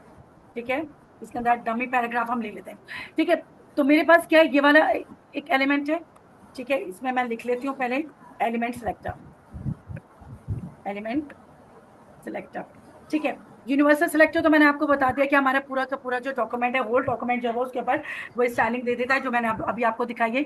अब एलिमेंट सेलेक्टर क्या, हमारे पास 3 एलिमेंट है, H1 है, बटन है, और मेरे पास क्या है, पैराग्राफ है। तो अब हम क्या करते हैं, इनको अलग अलग जाके इनको सेलेक्ट करके और इनको जो है वो कलर देते हैं। ठीक है, H1 में लूंगी, राइट, और इसको कोई भी कलर दे देती हूँ, कोई भी अच्छे से कलर देखते हैं। बहुत सारे यहाँ पर देखिए अपनी लिस्ट आ गई हमारे पास कलर की। अक्षी थोड़ा सा magenta- जूम कर देंगे, थोड़ा रिक्वेस्ट जी जी, चाहिए। 1 मिनट, ओके मैं जूम कर दूँ, जस्ट अ मिनट, कुछ ज्यादा ही हो गया। अब सही है, अब जी ठीक है, बिल्कुल बिल्कुल ठीक है जी। Okay fine. अच्छा, मैं आप इसको जो है वो कोई भी और कलर दे देती हूँ। ठीक है, देखकर देखते हैं कैसा लग रहा है। H1 को मैंने ये दे दिया। ठीक है, ये सारे एलिमेंट है, इनको मैं जो है वो टारगेट करके मैं क्या कर रही हूँ, उनको स्टाइल करी हूँ। और अभी हम लोग सिंपल चल रहे हैं, तो हम लोग अभी एक ही स्टाइल प्रॉपर्टी दे रहे हैं। ठीक है, दूसरी प्रॉपर्टी मैं अभी नहीं दे रही हूँ, तो मैं उसको भी देकर दिखाऊंगी। फिलहाल मैं सिर्फ कलर दे रही हूँ, अभी बैकग्राउंड में नहीं दे रही हूँ। ठीक है, तो वो आगे चल के हम डिस्कस करेंगे। मैंने क्या किया, कलर इसको जो है वो दे दिया। ठीक, H1 को मैंने कलर दे दिया, H2 को ये दे दिया, और मैं अपने पैराग्राफ को जो एलिमेंट है उसको क्या करूंगी, उसको भी टारगेट करके उसको भी मैं कोई अच्छा सा कलर दे देती हूँ। ठीक है, इसमें बहुत सारे कलर हमारे पास आ रहे होते हैं। अच्छा, इसके अंदर और भी कलर, टोमेटो कलर, ये देखिए टोमेटो कलर देते हैं, तो टोमेटो कलर जो है वो हमारे पास आ जाएगा। ठीक है, तो अब हम इसको जो है वो देखते हैं। ये हमारे पास जो है वो डिफरेंट जो है वो सिलेक्टर्स, ये देखिए यहाँ नजर आ रहा है। यहाँ देखिए कितना अच्छा सा प्यारा सा बटन भी आ गया हमारे पास। यहाँ देखिए मैंने ऊपर H1 को जो था ये वाला कलर दिया था, तो दिस इज माई हेडिंग यहाँ पर आ गया, क्लिक मी, और यहाँ पर पैराग्राफ का छाप। मैंने अभी बटन को कोई भी नहीं दिया, मैंने क्या किया, मैंने H1 को दिया है, और H2 को, ये हमारे पास क्या थी, 1 मिनट देखती हूँ मैं, H1 हमारे पास H2 थी। अच्छा, हमारे पास H2 नहीं थी, H2 ऊपर वाला था। बटन को देते हैं, बटन को हम इसको स्टाइलिंग करते हैं। ठीक है, बटन की हम स्टाइलिंग करते हैं, इसको हटा के इसका जो है वो हम क्या करते हैं, बटन कर देते हैं। मैंने बटन दिया हुआ था, H2 नहीं दिया था यहाँ पर, तो हमने H1 दिया था, बटन दिया था, और हमने क्या किया था। अच्छा, बटन के ऊपर हमें क्या करना है, इसको भी हम कर देते हैं, इसका कलर। ठीक है, इसको थोड़ा सा अच्छे से कोई कलर देते हैं, अच्छा ब्लू कर देते हैं फॉर सपोज। ठीक है, तो ये अलग अलग जो वो एलिमेंट को मैं टारगेट करके उनकी जो वो स्टाइलिंग कर रही हूँ। ठीक है, तो इनको कहते हैं हम एलिमेंट सेलेक्टर। ठीक है, कहने का मकसद ये है कि आपको मैं डिफरेंट सेलेक्टर्स बता रही हूँ। पहले मैंने आपको बताया था यूनिवर्सल सेलेक्टर। यूनिवर्सल सेलेक्टर के अंदर हमने क्या किया था, मैंने एस्टेरिक को यूज किया और कर्ली ब्रेसेस के अंदर मैंने क्या किया, उसको जो है वो अपने पूरे डॉक्यूमेंट को, यानी कि जो भी डॉक्यूमेंट था मेरा, और वो क्या था, मैंने यहाँ पर लिखा हुआ है, मैंने H1 H2 और फिर पैराग्राफ लिखा था और उसको मैंने जो भी स्टाइल कर दिया, उसको कलर मैंने रेड दे दिया। ठीक है, उसके बाद मैंने क्या किया, मैंने एलिमेंट को सिलेक्ट किया और ये एलिमेंट सिलेक्टर है, H1 है, मेरा बटन है और मेरा क्या है, पैराग्राफ है। ठीक है, यहाँ देखिए दोबारा से मैं दिखा रही हूँ मैं आपको एलिमेंट सेलेक्ट। इसके अंदर डिफरेंट 3 एलिमेंट्स आपको नजर आ रहे होंगे, H1 बटन और मेरा पैराग्राफ है। मैंने क्या किया, तो मैंने अलग अलग करके टारगेट किया है। मैंने H1 को कलर दिया ये एक्वामरीन। ठीक है, बटन को मैंने ब्लू कर दिया और वो आपकी मर्जी, आप कुछ भी कर सकते हो। पैराग्राफ को मैंने टोमेटो कलर दे दिया। ठीक है, और फिर अब इसको चल के जो है वो हम दोबारा से इसको देखते हैं। ठीक है, तो हमारे पास जो है वो यहाँ पर देखें, यहाँ पर इसको मैं अगर लोड करूँ, ठीक है, तो यहाँ पर क्लिक में आपको ब्लू में नजर आ रहा होगा। ठीक है, यहाँ पर ये एक्वामरीन नजर आ रहा है, आपको मेरा पैराग्राफ जो है वो रेड में नजर आ रहा है। ठीक है, तो इस तरह से जो है वो एलिमेंट्स को हम टारगेट करके और उनको जो है वो डिफरेंट एलिमेंट्स के सिलेक्टर्स को यूज करके हम उनकी स्टाइलिंग कर सकते हैं। ठीक है, अगर मैं पैराग्राफ के अंदर जो है वो, अगर मैं फॉर सपोज मैं यहाँ पर जो है वो सेमीकोलन लगा के यहाँ पे क्या करूँ, या मैं बैकग्राउंड कलर को देना चाहूँ, फॉर सपोज बैकग्राउंड कलर जो मैं कोई लाइट सा जो है वो यहाँ पर एक्वा कलर दे देती हूँ। ठीक है, बैकग्राउंड कलर, तो क्या होगा, यहाँ पर मेरे पैराग्राफ के अंदर जो है वो यहाँ पर आपको बैकग्राउंड कलर जो है वो नजर आ जाएगा। यहाँ पर देखिए ऊपर वाले में भी आ गया, ये ऊपर वाला था, यहाँ आपको बैकग्राउंड कलर नजर आ रहा होगा। इसको भी शायद मैं थोड़ा सा जूम कर लूँ तो आपको ज्यादा आसानी होगी और देखने में। ठीक है, तो ये हमारी ये वाली हेडिंग हो गई, इसको मैंने टारगेट किया था। ठीक है, सेलेक्टर यूज किया था, यहाँ मैंने बटन को जो है वो टारगेट किया था, उसको ब्लू कर दिया। और यहाँ मैंने क्या किया, मैंने पैराग्राफ को जो है पहले उसका कलर रेड किया और उसका बैकग्राउंड मैंने क्या कर दिया, उसका बैकग्राउंड भी उसको मैंने एक जो है वो दूसरा मैंने कलर दे दिया। तो ठीक है, ये दो जो है वो सिलेक्टर्स अभी मैंने आपको समझाए हैं, होपफुली ये आपको समझ आ गए होंगे। ठीक है, यहाँ तक हो गया। तीसरा जो था हमारा जो है वो सिलेक्टर जो है वो हम देखते हैं वो कौन सा सिलेक्टर था, वो हम आ जाते हैं अपनी स्लाइड के ऊपर और क्या करते हैं, यहाँ पर जो है वो ग्रुपिंग सिलेक्टर है। ठीक है, अब ग्रुपिंग सिलेक्टर में आपको नजर आ रहा है यहाँ पर, यहाँ देखिए यहाँ पर थ्री हेडिंग्स है। फॉर सपोज कि अगर मुझे क्या करना है कि मुझे तीनों हेडिंग्स है, अगर मेरे पास है 3 हेडिंग्स है या कोई पैराग्राफ है और मुझे क्या करना है, उसको तीनों को एक ही जो है वो कलर देना है या एक ही कोई भी प्रॉपर्टी उसको देनी है, तो हम क्या करते हैं, उसको ग्रुप कर देते हैं, ग्रुपिंग सेलेक्टर कर देते हैं। तो हम क्या करते हैं, यहाँ पर आकर यहाँ पर जो है वो अपने HTML में चलते हैं और मैं इसी के अंदर ही जो वो अगर मैं लिख देती हूँ, इसी के अंदर मैं कर देती हूँ ग्रुप, आपको चेक करवा देती हूँ H1 बटन और P में ही, बल्कि यार चले मैं दूसरा ही दिखा देती हूँ आपको करके, इसकी हेडिंग डाल के दिखाती हूँ तो आपको जो है आसानी से समझ आ जाए। तो हम जो है वो क्या करने वाले हैं, ग्रुप सिलेक्टर को डिस्कस करेंगे। ठीक है, ग्रुप सिलेक्टर। ठीक है, अच्छा यहाँ इंटरेक्शन नहीं हो रही तो मुझे मजा भी नहीं आ रहा, सब म्यूट हुए हैं। ठीक है, तो मुझे पता ही नहीं चल रहा किसको समझ आ रहा है किसको नहीं समझ आ रहा, सबके सब जो वो म्यूट हुए हैं। ठीक है, यहाँ पर जो वो हम इसको करते हैं H1 में हेडिंग 1, हेडिंग 2, हेडिंग 3। ठीक है, ये 3 जो है वो हेडिंग्स आ गए हमारे पास ग्रुप सेलेक्टर। अब मैं क्या करूंगी, मुझे तीनों को जो है स्टाइल करना है, तो यहाँ मैं क्या करूंगी, जाकर यहाँ मैं नीचे यहाँ जाकर मैं क्या लिखूंगी, H1 लिखूंगी। ठीक है, उसके बाद में कॉमा लगाऊंगी, H2 करूंगी। ठीक है, देन कॉमा लगाऊंगी। ठीक है, और मैं H3 कर दूंगी। ठीक है, और इन तीनों को ग्रुप करके मैं इनका कोई भी कलर जो है वो इनको दे दूंगी। ठीक है, मैंने क्या किया, ग्रुप करके इनको कोई भी कलर दे दिया। आप कोई और भी कलर देख लेते हैं, तो यहाँ पर पर्पल कलर कर देती हूँ, मैं इसको पर्पल करती हूँ। ठीक है, तो मैंने क्या किया, ग्रुप कर दिया, मैंने H1 H2 H3 तीनों को क्या कर दिया, एक ही कलर दे दिया। ठीक है, वो मैंने क्या कर दिया, पर्पल कर दिया। तो यहाँ जो है वो आपको नजर आ रही होगी, इसको मैं थोड़ा सा जूम करती हूँ, तो यहाँ आपको तीनों हेडिंग नजर आ रही है और तीनों हेडिंग जो है वो आपको क्या नजर आ रही है, पर्पल में कलर में नजर आ रही है, H1 H2 और H3, क्योंकि मैंने क्या किया, इनको जो है वो ग्रुप सिलेक्टर यूज किया है और मैंने ग्रुप सिलेक्टर यूज करके कॉमा दिया मैंने। ठीक है, मैंने क्या किया, कॉमा करके यहाँ पर H1 H2 और H3, क्योंकि मुझे तीनों हेडिंग्स को जो वो एक ही कलर देना था, पर्पल कलर, तो मैंने जो वो यहाँ पर ग्रुप सिलेक्टर को यूज कर लिया। ठीक है, इसके अलावा भी आप अगर आपको पैराग्राफ में भी कलर देना तो आपको इसको कॉमा करके आप जो वो P भी लिख सकते हैं, पैराग्राफ भी लिख सकते हैं, और जिसको भी आपको जो वो ग्रुप करना है वो आप उसको कॉमा डाल के इसको जो वो ग्रुप कर सकते हैं। तो आई होप यहाँ तक क्लियर होगा। मुझे प्लीज बता दीजिए, थोड़ी सी इंटरेक्शन होनी चाहिए कि यहाँ तक आपको समझ आ गए हैं जो अभी तक हमने सिलेक्टर्स किए हैं। यूनिवर्सल सिलेक्टर हमने किया है, हमने जो है वो एलिमेंट सिलेक्टर किया, और अभी मैंने आपको ग्रुप सिलेक्टर किया बताया। तो जी मुझे बताइए आपको यहाँ जी तक आप समझ आ आप गया? सब अनम्यूट हो चुके हैं, आप लोग के पास ऑप्शन आ गया है, तो आप में सब जी चीज से कोई भी प्लीज, सवाल कर जी सकते जी, हैं। इंटरेक्शन प्लीज कीजिए। मुझे जो ना अजीब सा लग रहा है, पता ही नहीं चल रहा कि समझ आ रहा है नहीं आ रहा। हमने 3 तरह के जो वो सिलेक्टर जो है डिस्कस कर लिया। मैं बिल्कुल बेसिक, क्योंकि हमने ये बेसिक से स्टार्ट किया, तो सारा कुछ बेसिक मैं बता रही हूँ ताकि सबको शुरू से सब कुछ समझ आ जाए। जी जी जो भी जी बोलना मैम, चाहे पूछ सकते हैं। सब क्लियर है, इसी वजह से कि थैंक कोई यू। क्वेश्चन नहीं आ रहा। जी मैम, सब कोई आपने क्लियर है, माशाल्लाह बहुत सब अच्छा क्लियर है। एक्सप्लेन किया। Thank you so much. अच्छा, अब हम आ जाते हैं थोड़ा सा इंपॉर्टेंट चीज पे, और that is a class selector, जो मिस युस्वा ने भी आपको बताया। और उसके एग्जाम्पल हमने मिस युस्वा ने भी एज अ क्लास लिखे हमें, जो है वो कोई देखिए क्लास के अंदर जो है वो कुछ स्टूडेंट्स होते हैं। जैसे क्लास है, फॉर सपोज ग्रेड 2 है, ग्रेड 2A है, तो ग्रेड 2 में जो है 20 स्टूडेंट्स है, राइट। तो उन तमाम 20 स्टूडेंट्स को जो है, या तमाम पूरी क्लास को हमें एक ही कोई प्रॉपर्टी देनी है, या कोई हमें उसमें कलर या बैकग्राउंड कोई भी चीज करना है, तो उसके लिए हम जो है वो कौन सा एट्रीब्यूट यूज कर रहे होते हैं, हम उसके अंदर क्लास यूज कर रहे होते हैं। If you want to, we want to give the some property to the multiple element, ठीक है, तो when we use the class, ठीक है। अच्छा, तो क्लास के लिए मैं क्या कर रही हूँ अभी, फॉर सपोज इसको मैं करके दिखाती हूँ आपको अपने VS कोड में, ठीक है। और यहाँ मैं आ जाती हूँ, ठीक है, नीचे। अच्छा, मैं यहाँ पर क्या करती हूँ, H1, और H1 के अंदर जो है वो मैंने H1 की, और इसके अंदर मैं जो है वो, अब मैं क्या करूंगी यहाँ पे, ठीक है, इसके अंदर लिखूंगी क्लास, सॉरी 1 मिनट, दोबारा से लिख लेते हैं, थोड़ी सी गड़बड़ हो जाती है एकदम, तो फिर ठीक है। अब मैं क्या करूंगी, इसको मैं इसमें जो है वो लिखूंगी क्लास, ठीक है, ये हमारे पास आ गया। और क्लास का कोई भी नाम दे सकते हैं, फिलहाल मैं अभी अब समझाने के लिए यहाँ पर माई क्लास लिख रही हूँ, कोई भी हम आप जो है वो नाम क्लास को दे सकते हैं।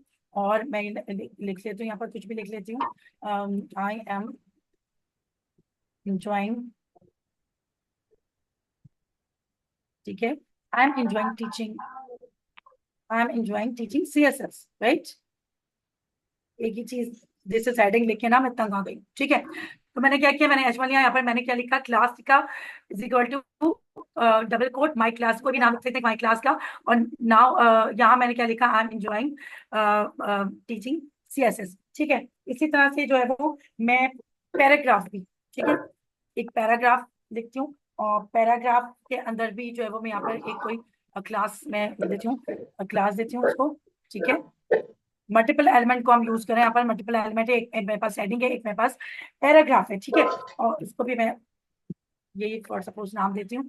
और पैराग्राफ के अंदर जो है वो मैं कुछ भी लिख सकती हूँ कि you all are very intelligent student, ठीक है, आपकी तारीफ कर दी मैंने सबकी, ठीक है। तो यहाँ मैंने क्या किया है, मैंने जो है वो, अब क्या सबसे बड़ी बात क्या है कि यहाँ पर जो मैंने क्या किया, मैंने अभी बताया आपको, हम क्या करते हैं, अगर हमें सेम प्रॉपर्टी जो है मल्टीपल एलिमेंट्स को देनी होती है, तो हम क्लास को यूज कर रहे होते हैं, ठीक है। यहाँ पर मैंने क्या किया, H1 को भी एक class they the, my class का नाम दे दिया, P को भी, पैराग्राफ को भी क्लास दे दी, और यहाँ लिख दिया। अब हमें क्या करना है, अगर हमें इसको कुछ स्टाइल देना है, तो मैं क्या करूंगी, मैं यहाँ पर जो है वो डॉट को यूज करूंगी, डॉट यूज करते हैं, डॉट यूज करके, और फिर माई क्लास, और फिर मैं इसको जो है वो कोई भी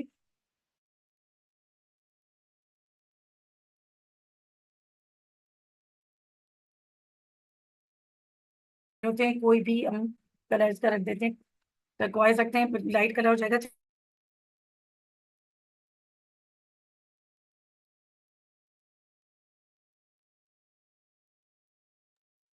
वो दोबारा से दिखा देती हूँ। यहाँ देखिए क्लास की प्रॉपर्टी की ओर, target any element with specified class, और इसको जब हम डॉट से हाईलाइट कर रहे होते हैं, डॉट, ठीक है।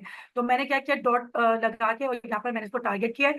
और अब इसको हम चल के देख लेते हैं कि यहाँ पर हमारे पास क्या हुआ है ये, ठीक है। यहाँ देखिए, यहाँ पर इसको मैं दोबारा से इसको थोड़ा सा कर लेती हूँ, तो आपको नजर आ जाए। अच्छा, यहाँ पर बैकग्राउंड भी आ गया, यहाँ I am enjoying teaching CSS, you all are student. अच्छा, ये ऊपर वाली जो चीजें ना, उसको मैं जरा बैकग्राउंड को, ये वाला जो है इसको हटा देती हूँ, इसका भी ये जो है ना आ रहा है आपके पास पैराग्राफ, क्योंकि हमने यहाँ पर टारगेट किया हुआ था तो इस वजह से तो यहाँ पर क्या है, क्लास को जो है मैं क्लास के अंदर मैं क्या किया था, हेडिंग भी दी थी और पैराग्राफ भी दिया हुआ था। तो यहाँ पर दोनों जो है टर्कोइज वाले कलर में हमारे पास आ गए। I am enjoying teaching CSS, you all are very intelligent students. Hopefully आपको नजर आ रहा होगा। मैं थोड़ा सा इसको या मैं ऊपर वाले कोड को मिटा दूं ताकि आपको जो है ना ये वाला कोड आपको आसानी से समझ आ जाए। विजिबल है अक्षी, विजिबल है। विजिबल है तो ठीक है, जी। फाइन। ठीक है, मैं इसलिए नहीं मिटा रही ताकि मुझे दोबारा से जब रिकैप करना हो ना तो आसानी रहे। ठीक है, इसलिए मैं उसको डिलीट नहीं कर रही हूँ। तो यहाँ पर ये आपको जो है वो नजर आ गई। मैंने यहाँ पर क्लास दे दी और मैंने डॉट से उसको जो है वो टारगेट किया है माई क्लास से करके, और फिर मैंने उसको एक ही कलर दे दिया और दोनों को आ गया, मेरी हेडिंग और मेरे पैराग्राफ को। ठीक है, अच्छा दूसरी तीसरी तो ये वाला सिलेक्टर जो था क्लास का मैंने यूज कर लिया और उसको मैंने डॉट से जो है वो उसको टारगेट कर दिया। ठीक है, अब जो अनदर सिलेक्टर जो हमारे पास क्या था वो आईडी था। आईडी क्या करता है, आईडी कहता है target a single unique element using the ID attribute. अब हर क्लास के अंदर एक सिंगल एलिमेंट मतलब एक सिंगल, यानी आप समझे एक इंडिविजुअल स्टूडेंट होता है। ठीक है, जैसे उसमें सिस्टर ने एग्जांपल दी कि हर क्लास में एक अलग अलग स्टूडेंट होता है, उसकी अपनी एक अलग अलग आइडेंटिटी होती है और उसका सबके अलग अलग नेम होते हैं। तो क्या करते हैं कि हम एक अगर अलग अलग आइडेंटिटी जो है वो किसी भी टारगेट करना हो, सिंगल यूनिक एलिमेंट को टारगेट करना हो, तो हम क्या करते हैं, हम एक आईडी का जो वो एट्रीब्यूट जो है वो यूज कर रहे होते हैं। ठीक है, आईडी का एट्रीब्यूट हम जब यूज कर रहे होते हैं तो उसको टारगेट करने के लिए यहाँ पर आपको नजर आ रहा को हम हैश का जो है वो यूज कर रहे होते हैं। ठीक है, हैश को यूज करके फिर हम उसको टारगेट करते हैं। तो इसके एग्जाम्पल हम चल के देखते हैं अपने VS कोड पे। ठीक है, और मैं चलूंगी index.html पे, और आपको ये जो एग्जाम्पल नजर आ रही है ये एक्सटर्नल स्टाइल शीट की एग्जाम्पल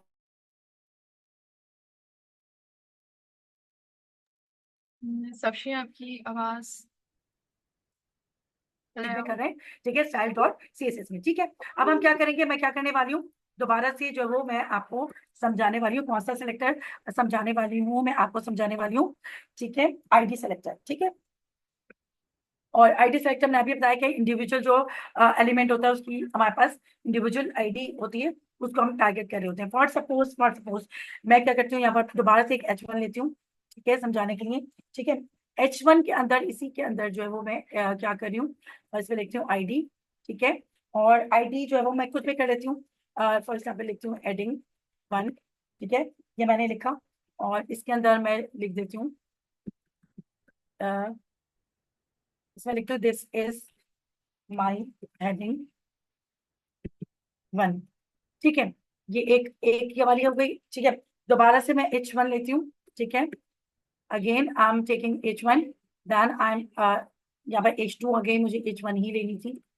ठीक है, दोबारा से जो है वो मैं H1 ले रही हूँ। ठीक है, and again I am giving the ID to it, right. Then इसके अंदर मैं लिख रही हूँ अपनी आईडी 2। ठीक है, and then I will write this is my heading 2। ठीक है, दिस इज माई हेडिंग 2। अब क्या है, मैंने क्या इंडिविजुअल इसको दोनों को आईडी दे दी, हेडिंग 1 हेडिंग 2 के नाम से। This is heading my heading 1 और दिस इज माई हेडिंग 2। अब मुझे आगे इसको टारगेट करना हो तो मैंने अभी आपको बताया कि अगर मुझे अपनी आईडीज को टारगेट करना होगा तो मैं क्या करूंगी, इसको मैं जो वो हैश सबसे पहले जो आईडी 1 को मैं टारगेट कर रही हूँ। ठीक है, और मैं यहाँ क्या करूंगी, मैं हैश से करूंगी और हैश से लेकर मैं क्या करूंगी, हेडिंग 1 को मैं टारगेट करके और मैं इसको जो है वो कोई भी कलर दे देती हूँ। ठीक है, अभी फिलहाल मैं कलर से समझा रही हूँ क्योंकि बेसिक चीजें इसके अंदर भी हम कोई भी प्रॉपर्टी जो है वो उसको दे सकते हैं। ठीक है, हेडिंग 1 को मैंने टारगेट कर दिया। ठीक है, ऐसे उसके बाद मैंने उसको कलर दे दिया और दोबारा से मैं क्या कर रही हूँ, मैं अपनी हेडिंग 2 को टारगेट करूंगी और सॉरी हेडिंग 2 को भी मैं ऐसे जो वो टारगेट कर रही हूँ। ठीक है, हेडिंग 2 और उसको मैंने टारगेट किया और मैं यहाँ लिखने जा रही हूँ अपना, इसको भी मैं कोई भी कलर दे देती हूँ। ठीक है, अलग से कोई कलर दूंगी ताकि जो है वो हमें दिखने में इसको आसानी हो। अभी तो अभी अच्छा ग्रीन दे देती हूँ, ग्रीन अभी तक नहीं दिया। ठीक है, अच्छा मोस्टली हम क्या कर रहे होते हैं, हम HTML CSS के अंदर जो बेसिक जो हमारे प्राइमरी कलर्स होते हैं उन्हीं से मिलके जो है हमारे सारे कलर्स बन रहे होते हैं। रेड, ब्लू और ग्रीन का जो है वो हमारे प्राइमरी कलर्स हैं। अभी हम आगे चल के देखेंगे तो हमारे जो बेसिक कलर्स होते हैं वही हमारे CSS के अंदर जो वो ज्यादातर यूज हो रहे होते हैं, उन्हीं के कॉम्बिनेशन से जो है वो हमारे RGB कलर जो है वो यूज हो रहे होते हैं। वो अभी हम चल के आगे देखेंगे भी। ठीक है, तो मैंने क्या किया, मैंने यहाँ पर जो है वो अब मैं आपको यहाँ दिखाने जा रही हूँ। आई डोंट थिंक सो कि ये नजर आ रही होगी आपको। इसको और मैं करती हूँ। यहाँ आपको नजर आ रहा है रेड के अंदर दिस इज माई हेडिंग 1 और this is my heading 2। Hopefully आपको नजर आ रहा होगा। एक को मैंने रेड कलर दे दिया और एक ये जो आईडी थी इसको मैंने क्या किया था, हैश से उसको टारगेट किया था और मैंने उसको रेड कलर दिया था। अपनी हेडिंग 2 को मैंने क्या था, उसको भी हैश से टारगेट करके और मैंने उसको जो है वो ग्रीन कलर दे दिया। तो यहाँ जो है वो हमारे सारे के सारे जो है वो सिलेक्टर्स जो है वो पूरे हो जाते हैं। और मैं उसको दोबारा से जो है वो आपको जो रिकैप कर देती हूँ कि हमने जो वो कौन कौन से सिलेक्टर्स किए थे इस्तेमाल। यूनिवर्सल सिलेक्टर्स मैंने आपको बताया, मैंने क्या बताया इसके अंदर कि यूनिवर्सल सिलेक्टर के अंदर हमारा पूरा का पूरा होल डॉक्यूमेंट जो होता है वो उसको एक ही जो है वो कलर या एक ही प्रॉपर्टी जो है वो हम देना चाहें तो हम दे सकते हैं। उसके अंदर हम उसको जो है वो एस्टेरिक से जो है वो उसको यूज कर रहे होते हैं। सेकंड जो है वो प्लीज माइक जरा जो भी जिसके आवाज आ रही है ऑफ कर लें। अच्छा, दूसरा जो था एलिमेंट सेलेक्टर था, मैंने अभी आपको बताया मैंने एलिमेंट यूज किया, H1 यूज किया, मैंने कौन सा एलिमेंट यूज किया, बटन यूज किया और मैंने जो है वो पैराग्राफ यूज किया। और फिर हमने क्या किया, इनको अलग अलग जो है वो हमने स्टाइल कर दिया, हमने अलग अलग इनको जो है वो सेलेक्ट करके इनको टारगेट कर दिया। ठीक है, H1 को टारगेट करके कलर दे दिया, बटन को टारगेट करके कलर के दे दिया और मैंने क्या किया, पैराग्राफ को भी टारगेट करके कलर दे दिया। ठीक है, उसके बाद मैंने क्या किया, उसके बाद जो है वो हमारा क्या था, ग्रुप सिलेक्टर था। ग्रुप सेक्टर में मैंने क्या किया, 3 हेडिंग्स ली मैंने, H1 H2 और H3। अब मुझे क्या करना है, अगर मुझे अपने भी किसी भी डॉक्यूमेंट में मैं कोई वेबसाइट बना रही हूँ कुछ भी और मुझे तीनों की तीनों हेडिंग्स को जो वो एक ही प्रॉपर्टी देनी है, उसको एक ही जो है वो मुझे कलर देना है, बैकग्राउंड या कुछ भी करना है, तो मैं क्या करूंगी, उसको मैं ग्रुप सेलेक्टर को यूज करूंगी। और यहाँ मैंने क्या किया, H1 H2 और H3 को कॉमा के साथ जो है वो लिखकर और मैंने उसको एक कलर दे दिया पर्पल कलर का। ठीक है, वो मैंने आपको दिखा दिया। उसके बाद हमने क्या किया, उसके बाद हमने ग्रुप सेलेक्टर के बाद हमने आईडी क्लास, या मैंने क्लास सेलेक्टर लिखा नहीं। ठीक है, पढ़ेंगे CSS कमेंट। CSS कमेंट्स क्या है, ठीक है। CSS जिस तरह हमने HTML में कमेंट्स पढ़े थे, याद होगा आप लोग को कि किसी भी चीज को हम कमेंट आउट कर देते तो वो हमारा ब्राउजर रीड नहीं करता, ठीक है, वो ब्राउजर पे विजिबल नहीं होती। कमेंट्स को हम यूज इसलिए करते हैं कि जब हमें एक्सप्लेनरी नोट्स लिखने होते हैं या कोई भी चीज हमें बतानी होती है, जैसे कि कोई डेवलपर हमारे कोड को रीड करे और उसको पता चल जाए ये इतना हिस्सा मतलब कोई एक ही हिस्सा, स्पेसिफिक हिस्सा इस चीज के लिए लिखा गया है, इतना कोड हमने मतलब हेडर के लिए लिखा है, इतना कोड हमने फुटर के लिए लिखा है। इस तरह से हम HTML में कमेंट्स देते थे, उसी तरह से हम CSS में कमेंट्स देते हैं। CSS के कमेंट्स किस तरह से होते हैं, जब हम CSS के कमेंट्स को लिखने का तरीका यह है कि हम फॉरवर्ड स्लैश लिखते हैं, देन एस्टेरिक्स लिखते हैं, देन उसके बाद हमें कोई भी एक्सप्लेनेटरी नोट लिखना हो, कोई भी नोट लिखना हो तो वो लिखते हैं, देन हम एस्टेरिक्स लिख के फॉरवर्ड स्लैश से उस कमेंट को क्लोज कर देते हैं। ठीक है, मैं मशीन जी बिल्कुल। अभी मैं इतनी देर से कमेंट्स जो यूज करे जा रही हूँ और आपने देखे हमने मशीन जी जी, मेरी आवाज आ रही है, माय वॉइस इज क्लियर? जी अक्षय आपकी आवाज आ रही है, यूसरा आपकी भी आवाज आ रही है, दोनों की आ रही है। जी अच्छा मैम एक क्वेश्चन था कि CSS में और HTML में कमेंट अलग तरीके से करते हैं हम। जी जी जी कमेंट्स सेम होते हैं बट उसका सिंटैक्स थोड़ा चेंज होता है। जिस तरह से HTML कमेंट्स का सिंटैक्स चेंज होता है, हम एंगुलर ब्रैकेट्स का यूज करते हैं, एक्सक्लेमेशन मार्क भी यूज करते हैं उसी तरह, लेकिन CSS में उसका जो सिंटैक्स होता है वो चेंज होता है, हम फॉरवर्ड स्लैश और स्टैक यूज करते हैं। ठीक है, बस ठीक है, लेकिन थैंक यू काम मैम। हम दोनों का एक ही होता है, कोड को ब्राउजर रीड नहीं कर सकता उससे। ठीक है, जी आपको I think this is clear. बहुत देर से मैं जो वो कमेंट यूज भी कर रही थी। ठीक है, तो हम ठीक जो है। है वो कंट्रोल और फॉरवर्ड स्लैश जो है वो यूज कर रहे थे और ये कमेंट जैसे हम लोगों ने पहले कर चुके हैं अपने टाइप स्क्रिप्ट में भी कमेंट्स हम यूज कर रहे थे, जो कि कोड के अंदर उसका कोई रोल नहीं होता, मतलब हमारे कोड के अंदर वो कोई भी रोल प्ले नहीं कर रहे होते, लेकिन हाँ एक रोल प्ले कर रहे होते हैं, वो ये कि हमारे जो भी एक्सप्लेनेटरी नोट्स होते हैं, ये हमें कोई भी चीज एक्सप्लेन करनी होती है तो क्या कर रहे होते हैं वो हम कमेंट्स के जरिए जो है वो उसको जो है वो हम एक्सप्लेन कर रहे होते हैं।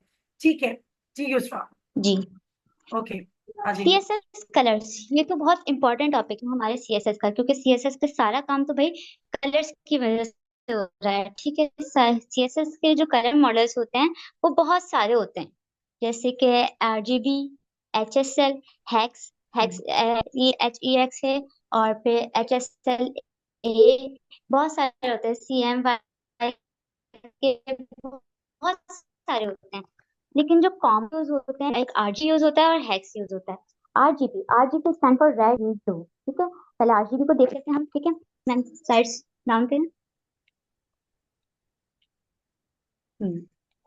आरजीबी, आरजीबी क्या है, देखिए हमारे पास जो प्राइमरी कलर्स होते हैं रेड ग्रीन ब्लू, ये कोई भी कलर जो होता है वो इन तीन प्राइमरी कलर से मिलकर बनता है, रेड ग्रीन और ब्लू से। ठीक है, पूरे वर्ल्ड में कोई भी कलर होगा वो इन तीनों कलर से बनकर बनता है। ये हमने क्लास 4 3 इस तरह की क्लासेस में पढ़ा था। जैसे कि रेड और ग्रीन को अगर हम इक्वल क्वांटिटी में मिक्स करेंगे तो येलो बन जाएगा। उसी तरीके से रेड और ब्लू को इक्वल क्वांटिटी में मर्ज करेंगे तो फिर मैजेंडा बन जाएगा। इसी तरह से ग्रीन और ब्लू का करेंगे तो सन बन जाएगा। और जब हम सारे कलर्स को यानी रेड ग्रीन और ब्लू को तीनों को इक्वल क्वांटिटी में मिक्स करेंगे, तीनों कलर्स को, तो फिर हमारे पास व्हाइट कलर आ जाता है। ये हमने बहुत पहले पढ़ा था, ये बेसिक्स है। ठीक है, अब RGB स्टैंड फॉर, मैंने अभी बताया, रेड ग्रीन एंड ब्लू। अब हर रेड की, ग्रीन की और ब्लू की एक अलग वैल्यू होती है जो कि CSS में 0 to 255 तक होती है। ठीक है, इसकी रेंज होती है। रेड की कलर भी 0 to 255 तक होते हैं, और ग्रीन का जो रेंज है वो भी 0 to 255 होता है। इसी तरह से ब्लू का भी है। अब इसको लिखने का जो तरीका है वो कलर की प्रॉपर्टी देते हैं, देन हम RGB बताते हैं कि रेड ग्रीन ब्लू के रेड RGB मॉडल के थ्रू हम इसको एक्सेस कर रहे हैं। फिर हम सबसे पहले जो है रेड की वैल्यू देते हैं, फिर उसको कॉमा से सेपरेट करते हैं, देन ग्रीन की वैल्यू देते हैं और उसको कॉमा से सेपरेट करते हैं। इसी तरीके से ब्लू की वैल्यू देते हैं और उसको सेपरेट करते हैं।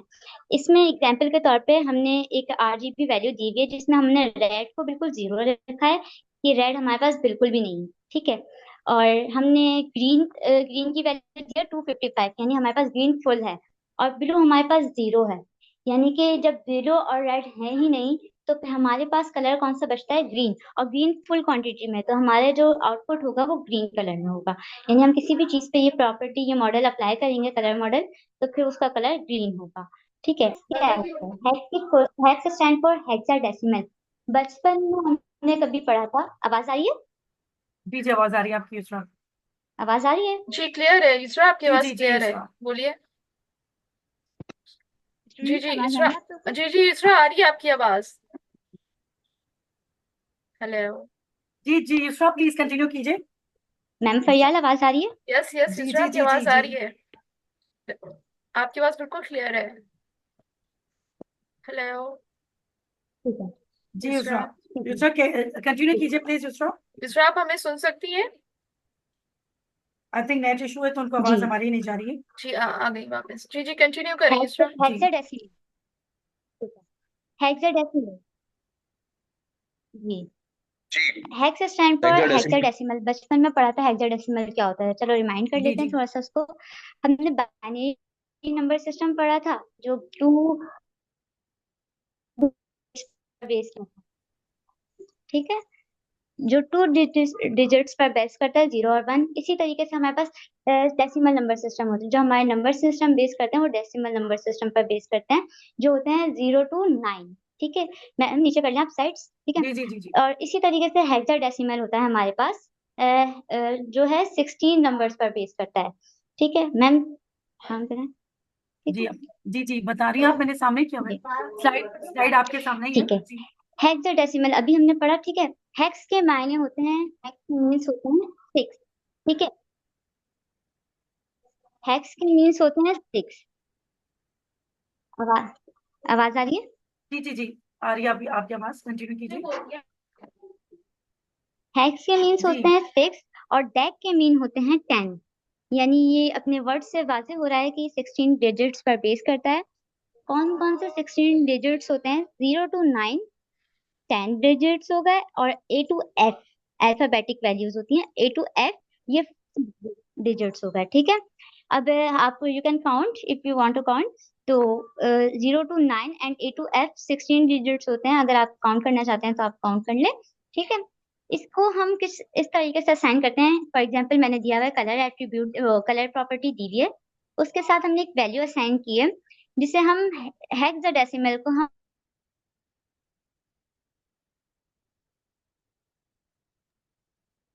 और युसरा आपकी आवाज चली गई, आप सबको आ रही है युसरा की आवाज? नहीं, मुझे बिल्कुल भी नहीं आ रही। मुझे भी मैं नहीं आ समझू रही। कि नहीं मैम, नहीं आ रही है क्योंकि आवाज। मेरे नेट का भी शो हो रहा है। अच्छा ठीक है, इसको पिछला थोड़ा सा वो करते हैं, इसको फिर प्रैक्टिकली करके भी दिखा देते हैं। ठीक है, उसके साथ मैं साथ साथ जो है वो उसको समझाऊंगी। मेरी वॉइस क्लियर है सबको? जी क्लियर है, ओके फाइन। जी मैम चलिए आपकी आ रही है। ठीक है, ओके फाइन। तो हम क्या करते हैं, इसको हम थोड़ा सा डिस्कस कर लेते हैं। ठीक है, अभी हम क्या करने वाले हैं, अच्छा यहाँ अभी हम क्या करते हैं, अपने अपने स्टाइल किचन में जाते हैं। अच्छा अब यहाँ देखें आप, यहाँ अगर मैं जो यहाँ पर ओवर करूंगी, ये देखिए यहाँ मैंने यहाँ किया, यहाँ आपको नजर आ रहा होगा 8 GB। ठीक है, और यहाँ देखिए डिफरेंट डिफरेंट जो है वो कलर्स नजर आ रहे हैं। आप ये भी ले सकते हैं, ये भी आवाज कलर आ ले रही सकते हैं, ये भी कलर ले सकते हैं। ठीक आवाज है, आ रही है? यहाँ देखिए मैंने क्या किया, मैंने इसको क्लिक किया, यहाँ पर डिफरेंट जो है वो आपको यहाँ पर दे रहा है कि आपको जो है वो डिफरेंट RGB कलर जो है वो, अब मैं दिखाती हूँ आपको। यहाँ देखिए मैंने यहाँ क्लिक किया तो यहाँ आपको नजर आ रहा होगा RGB colour. R stand for red, G stand for green, और blue stand for B stand for blue. ठीक है, these are the primary colours. ठीक है, और अभी मैंने आपको बताया था कि हमारा जो CSS है उसके अंदर जितने भी कलर्स होते हैं वो सारे ये जो है वो प्राइमरी कलर्स हैं हमारे, रेड ग्रीन और ब्लू, इन सब से मिलके बने हुए होते हैं। अच्छा अभी मैंने क्या किया, यहाँ पर मुझे अगर ये कलर चाहिए, इस तरह से मैं जो है वो कर रही हूँ इसको। और यहाँ देखिए आपको नजर आ रही होंगी 3 वैल्यूज नजर आ रही होंगी आपको, यहाँ पर लिखी, यहाँ पर 171 लिखा हुआ है, 57 लिखा हुआ है, और 37 लिखा हुआ नजर आ रहा है। अब आखिर ये है क्या, ठीक है, आखिर असल में क्या होता है कि अभी हमने जो वो स्लाइड के अंदर, मैं दोबारा से चलती हूँ अपनी स्लाइड में और आपको यहाँ पर बताना चाह रही हूँ। ठीक है, कि यहाँ देखिए अभी RGB कलर जो है रेड ग्रीन और ब्लू, और ये कैसे डिनोट है, 0 से लेकर 255 तक जो है वो इसकी जो है नंबर होते हैं या वैल्यू होती है। ठीक है, यहाँ देखिए आपको नजर आ रहे होंगे कि ये दो जो जब कलर मिलते हैं ब्लू और रेड, तो हमारा क्या बन रहा है, मजेंडा बन रहा है। ठीक है, इसी तरह से जो है वो ग्रीन और रेड मिल रहा है तो हमारा क्या है, येलो बन रहा है। और हमारा जो ब्लू और ग्रीन जब मिक्स होगा तो हमारा ये सैंड कलर बनेगा, और ये सारे मिक्स होंगे तो क्या बन रहा है, व्हाइट कलर में बन रहा है। तो क्या होता है कि इन तमाम जो कलर जो कॉम्बिनेशन है हमारे के अंदर, CSS के अंदर, दिस इज जो है these are the combination of red green and blue colours, right. अच्छा अब इनकी जो है वैल्यूज जो आपको नजर आ रही होंगी, वो वाली वैल्यूज क्या है, 0 से लेकर 255 तक इनकी जो है वो वैल्यूज है। ठीक है, अब क्या किया, यहाँ पर अगर हम RGB कलर देखें और आपको ब्रैकेट में नजर आ रहा है, यहाँ पर आपको जो है वो रेड का जो वो यहाँ 0 नजर आ रहा है, और फिर 255 नजर आ रहा है, यहाँ पर इसकी वैल्यू 2255 लिखी हुई है G की, और दोबारा से यहाँ पर जो है वो ब्लू की वैल्यू अगर लिखी हुई है 0, तो इसका क्या मतलब हुआ कि यहाँ पर भाई रेड भी 0 है, रेड का भी हमारे पास कोई कलर हमने नहीं लिया। इसके बाद जो है वो ग्रीन की है वो 255 वैल्यू है, यानी ग्रीन कलर मौजूद है, और ब्लू भी कोई वैल्यू मतलब कलर मौजूद नहीं है, तो हमारे पास जो अल्टीमेट जो हमारे पास कलर क्या आएगा, वो आएगा ग्रीन कलर आएगा। ठीक है, तो यहाँ भी अगर मैं जो है वो इस तरह से करके देखती हूँ, फॉर सपोज कि अगर मैं जो यहाँ पर इसकी वैल्यू ठीक है, यहाँ मैं जो है वो इसको जो है वो 0 कर देती हूँ, फॉर सपोज 0 मैंने इसको कर दिया, और मैंने इसको कर दिया 255। ठीक है, और फिर मैं यहाँ पर भी इसको जो है वो क्या कर देती हूँ, 0 कर देती हूँ। ठीक है, तो यहाँ पर जो है वो मैंने क्या किया, रेड की जो है वो कलर को मैंने रेड की वैल्यू जो 255 थी उसको भी 0 कर दिया। उसके बाद जो है वो मैंने ब्लू की जो आपको नजर आता है 255 उसको भी 0 कर दिया, और यहाँ पर हमारे पास क्या हो गया, ग्रीन कलर आ गया, क्योंकि मैंने उसकी जो वैल्यू 255 यहाँ पर दे दी। अच्छा यहाँ मैं अगर यहाँ रेड के पास जो भी कोई भी वैल्यू मैं अपनी दे देती हूँ, ठीक है, 255 के बजाय मैं, क्योंकि 0 से लेकर 255 तक मैं कोई भी वैल्यू मैं दे सकती हूँ। ठीक है, 55 अगर फॉर सपोज मैं दे देती हूँ, ठीक है, तो यहाँ पर क्या है, थोड़ा सा कॉम्बिनेशन आ जाएगा रेड और ग्रीन का, और यहाँ पर भी मैं अपनी कोई भी वैल्यू दे देती हूँ, 255 से पहले पहले तक की कोई भी वैल्यू दे देती हूँ। ठीक है, 200 कर देती हूँ, फॉर सपोज मैं कर रही हूँ। तो यहाँ देखिए हमारे पास कोई अलग सा कलर जो है ये बन के आ गया है, ये वाला कलर बन गया हमारे पास। ठीक है, तो क्या क्या हम जो है वो कॉम्बिनेशन करके यहाँ पर डिफरेंट कॉम्बिनेशन जो है वो डिफरेंट जो है वो कलर जो है अपने हम बना सकते हैं, यहाँ पर हम सिलेक्ट कर सकते हैं। ठीक है, तो अभी मैंने आपको बताया था कि अभी मैं अपनी स्लाइड में आपको ये बात बता चुकी हूँ कि हमारे पास जो है वो हमारे CSS के सारे कलर जो है वो हमारे पर रेड ग्रीन और ब्लू के कॉम्बिनेशन से बन रहे होते हैं, और इनकी वैल्यूज क्या होती है, 0 से लेकर 255 तक होती है। तो यहाँ हम जितनी भी वैल्यूज जो है वो अपनी मर्जी से चेंज करके हम कोई भी नया कलर जो है वो बना सकते हैं। ठीक है, तो ये वाले जो होते हैं हमारे RGB कलर्स होते हैं। होप यहाँ तक आपको समझ आया होगा कि हम यहाँ पर कोई भी वैल्यू अपनी मर्जी से जो है वो चेंज कर सकते हैं, जो भी हमें कलर चाहिए होते हैं। यहाँ पर मैं देखो, यहाँ पर मैंने अगर पर्पल है, पर्पल का मुझे ये कलर चाहिए, ठीक है, या ये वाला कलर चाहिए, तो यहाँ मैं क्लिक कर दूंगी। तो जब मैंने यहाँ क्लिक किया तो आपको नजर आ रहा होगा, यहाँ पर देखिए 90 लिखा हुआ है, 12 लिखा हुआ है और 90 लिखा हुआ है, तो हमारे पास ये वाला पर्पल जो है वो कलर आ रहा है।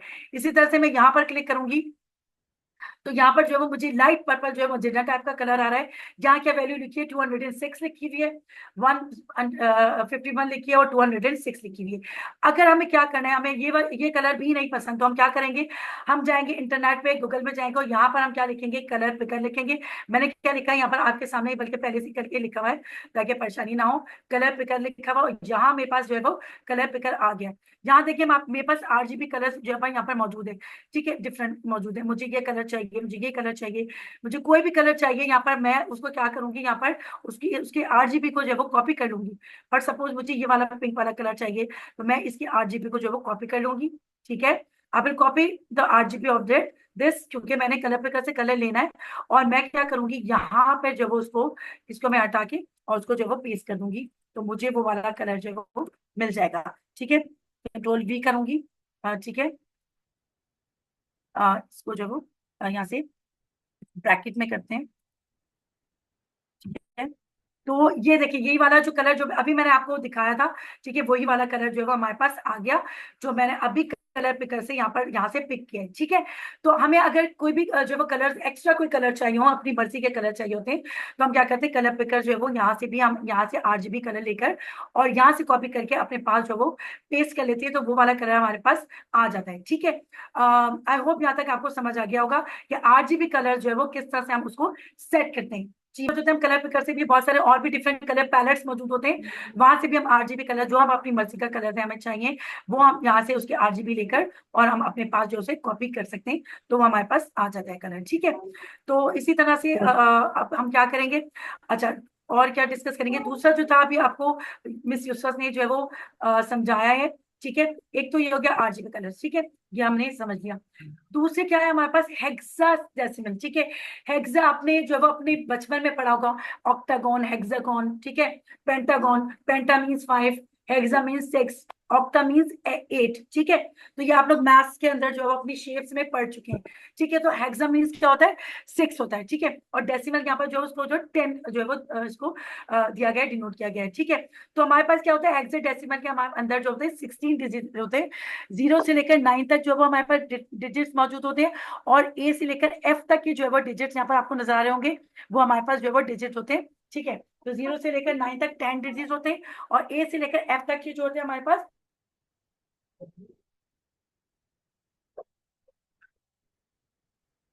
6 डिजिट। सफशी की आवाज चली गई। यूसरा आप हैं हमारे साथ?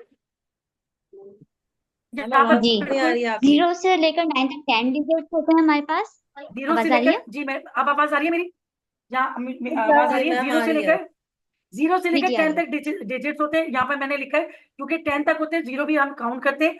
और ABCD से लेकर हमारे पास 6 डिजिट्स होते हैं, जिनको हम कहते हैं A से लेकर F तक होते हैं, ठीक है। यहाँ आपको मैंने बताया था, देखिए रेड कलर का क्या था, यहाँ पर मैंने बताया था आपको 255 है। देखिए यहाँ पर हेक्सा में क्या होगा, हमारे पास ये जो है वो हैश से जो है वो आपको हम यहाँ पर डिनोट करते हैं। 00 यहाँ पर आपको नजर आ रहा है, FF नजर आ रहा है, और फिर 00 नजर आ रहा है। यहाँ क्या होता है, अगर 00 अब मेरे पास है तो इसका मतलब है मेरे पास रेड कलर मौजूद नहीं है।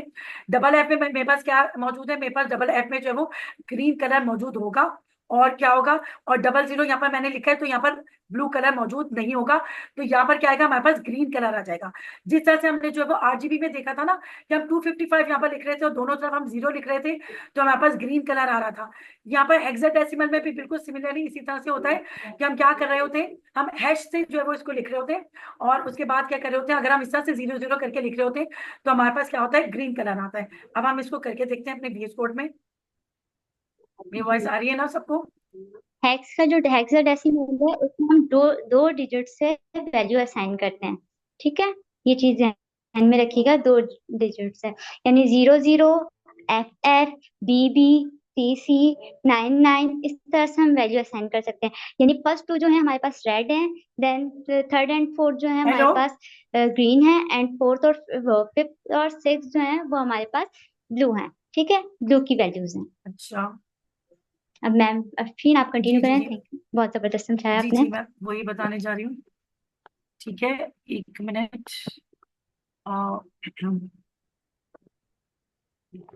में मौजूद है या यस नहीं है? मैम, अफीन, जी जी बहुत जी, मेरी जबरदस्त आवाज आ रही समझाया है? आपने। जी मेरी, कंटिन्यू करें। जी जी मैं कंटिन्यू कर रही हूँ। अच्छा, तो अभी हम हेक्साडेसिमल की बात कर रहे थे, ठीक है। तो अगर मैं जो है वो यहाँ पर फॉर सपोज इसी को जो है वो मैं लिखती हूँ, ठीक है, ठीक है। यहाँ मैं क्या करूंगी, हैश लिखकर, ठीक है, और मैं यहाँ पर जो है वो हैश लिखे 00FF और फिर 00 करूंगी। तो हमारे पास यहाँ पर कौन सा कलर आ गया, ग्रीन कलर आ गया। ठीक है, क्यों आ गया, क्योंकि मैंने क्या किया, यहाँ पर रेड को भी कोई कलर नहीं दिया है, ठीक है, 0 किया हुआ, और यहाँ पर इसको भी मैंने 0 किया हुआ है, ठीक है। अगर अब मुझे क्या करना है, अगर मैं इसके अंदर कुछ चेंजेस करूँ, फॉर सपोज के अंदर मैं इसके अंदर कुछ भी लिख रही हूँ, ठीक है, 45 लिख दिया मैंने यहाँ पर, और इसके अंदर क्या कर रही हूँ, ठीक है। तो मेरे पास जो है वो यहाँ पर कुछ और, यहाँ पर ये कलर आ रहा है, ठीक है, एक मिनट। अब मैं क्या करूंगी, यहाँ पर जो है वो FF लिखे फिर 00 कर दूंगी। तो मेरे पास क्या आ गया, रेड कलर आ गया। क्यों रेड कलर आ गया, क्योंकि मैंने FF जो है वो यहाँ पर रेड को तो दे दिया, बाकी सबको मैंने 0 कर दिया है, ठीक है। तो मैंने क्या, मेरे पास जो है यहाँ पर रेड कलर आ गया।